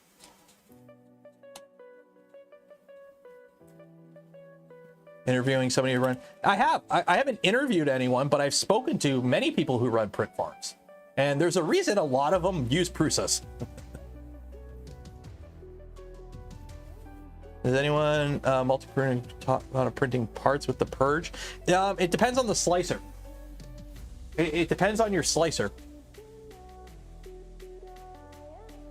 And usually, if you're printing multi-material, usually you're printing knick-knack stuff. You're printing that kind of stuff that just sits there. So, yeah, you might be able to throw it. It has to be the same size and volume. And remember, you don't always have enough material to purge. It's like purge to infill, right? Purge to infill. Oh, it's awesome. Well, no purge towel. Okay. Well, this model right here at this level has green, blue, gold, and red. You have all those colors where in the infill are you putting that purge? there ain't enough infill to purge it all. Down here you might, but the slicer now needs to figure out how much purge. Can slicers even do that? So you're still purging some to a block, and either you purge it to a block or you purge it to the model. You're still wasting the same amount of filament, only instead of throwing it out, you now just have a heavier thing sitting on your shelf. There are print farms that use Voron on VCore? Probably. Vorons I don't think are great for print farms because of their cost. Vorons are like, they're not cheap, and you have to factor in the cost of building each one and maintaining each one. And paint colors, yeah. I don't do multicolor printing often. I use the AMS just because I'm lazy and I just keep 4 colors in there that I can print from easily. But usually I don't do multicolor because, well, okay, I need to print this one thing, but I need a little bit of orange. Oh shoot, I guess I got to buy a whole spool of orange. Need for purge blocks? Stevens, technically yes, but you still want to prime. So you want a prime tower, or like a prime bucket. So you still want it, because what happens is when you finish printing, the nozzle goes and docks, but it takes time for that nozzle to heat up and cool down. And when it's doing that, it may ooze a little bit. And if it oozes and you go to start printing right away, one, you can have that little booger hanging off there that now stuck to your print. Or two, you under extrude for that first little bit because the nozzle's not primed. So when you go to activate that nozzle again, you do want to prime it before you go to print. You technically can avoid that, you know, start maybe print to infill first. So normally you print your outer wall and then your infill, or you usually print inner wall, outer wall, infill. Well, what you could do is you could print infill first so that your prime is inside the model at the cost of some lower structural integrity of your infill. It depends on what you're printing, what your setup is, and what your end goal is.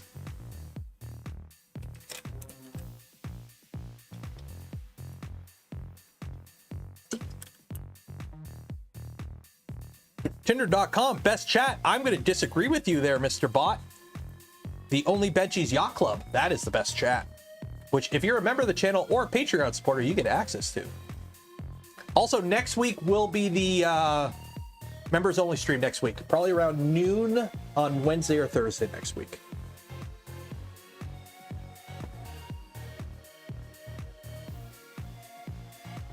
These aren't fat spools. That's a normal AMS. The Hydra is jammed up because I got to take it apart because I had some filament break in it. Best chat is Chat GPT. One of these days, I'm just going to use a voice changing or voice simulating. What is it? 11 Labs, and just use Chat GPT and just sit around for the whole stream. Report unwanted commercial content or spam. Be gone, bot. You are the best chat. Are you even real? Hey, if you're real, like the smash button. If you're real, you could do that. If you're a bot, you can't. There we go. There we go. All good. All good. And the furries are happy.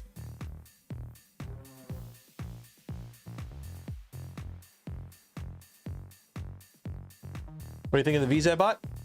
Probably fine. I haven't built one, so I can't really comment directly on it, but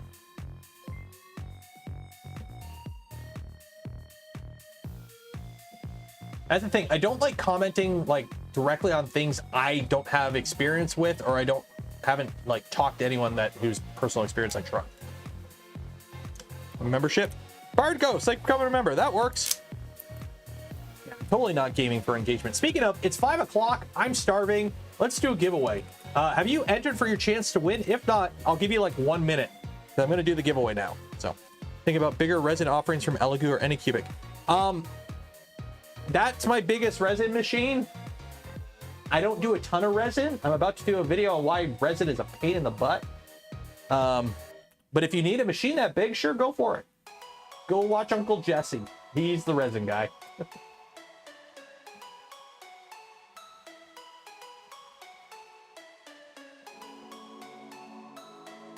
Best PA. Is it PA 6 or PA 12? I can never remember if it's 6 or 12 that's better. Okay, if you didn't enter, you'll get another chance tomorrow. Link to sheet, because I am starving. I gotta go. I'm doing chicken kebabs and rice tonight. And Delmar Franks, what do you do? How are you always the first one to enter? Delmar Franks, you are always the first to enter. What the heck, man? You just sit on my homepage hitting refresh.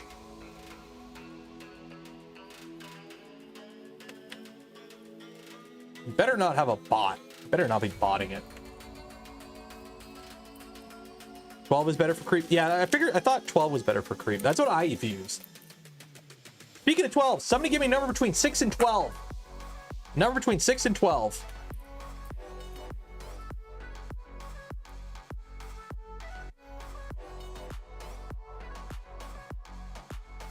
Oh shoot, that was all popped up. 3. That's not 6 and 12. 12. That works. 1, 2, 3, 4, 5, 6, 7, 8, 9, 10, 11, 12. Spin the wheel. Round and round it goes. Where it stops, the computer algorithm knows. The winner will get an email from me after the stream ends on how to get your filament. Oh, Olivia. Is that Olivia? Is that how you spell Olivia? Kids these days. Everyone's got to have a special name. It's Olivia. Olivia. Olivia. Olivia. I guess that works. Okay, cool. We'll go with that. Congrats, Olivia. Everyone, golf claps in chat. How much time's left on that? That's still got a bit. That's still got a bit. That's actually looking pretty good. Cool. Okay, so we're gonna end the stream there. I need to go figure out dinner. I need to go make dinner. I am starving. So tomorrow, we're back on the V2 or V02 building. We're doing everyone's favorite thing, wiring. Yay, electrical, crimping and stripping. So make sure you have your drinks ready. We're gonna need them. So yeah, we're gonna end it there. This was fun. I don't know. Shout out to these companies for giving these printers at some point. Cool, I guess. Shout out to Polymaker for the spool of filament that we gave away this stream. Make sure you check them out. Link in the description. It's affiliate link. Doesn't cost you anything extra. It goes a long way in supporting the channel. Hopefully video this weekend if I can get the A-roll filmed tomorrow. Make sure you join the Discord. The community contest is in 2 weeks, 2 Fridays from now, community contest. Next week is the members only Benches Yacht Club live stream. So if you're a member of the channel or Patreon supporter, make sure you pay attention for links to that. For those of you that donated to the stream, gifted memberships to others, or became members of yourself, I thank you. I would not be able to do the things I do, create the content I create without your continued support. You make it all possible. And I think that's about it. I think we're good there. I'm gonna go make some dinner. Be safe out there. If you play with resin, go wash your hands. And I will see you tomorrow. Enjoy your weekend. Bye.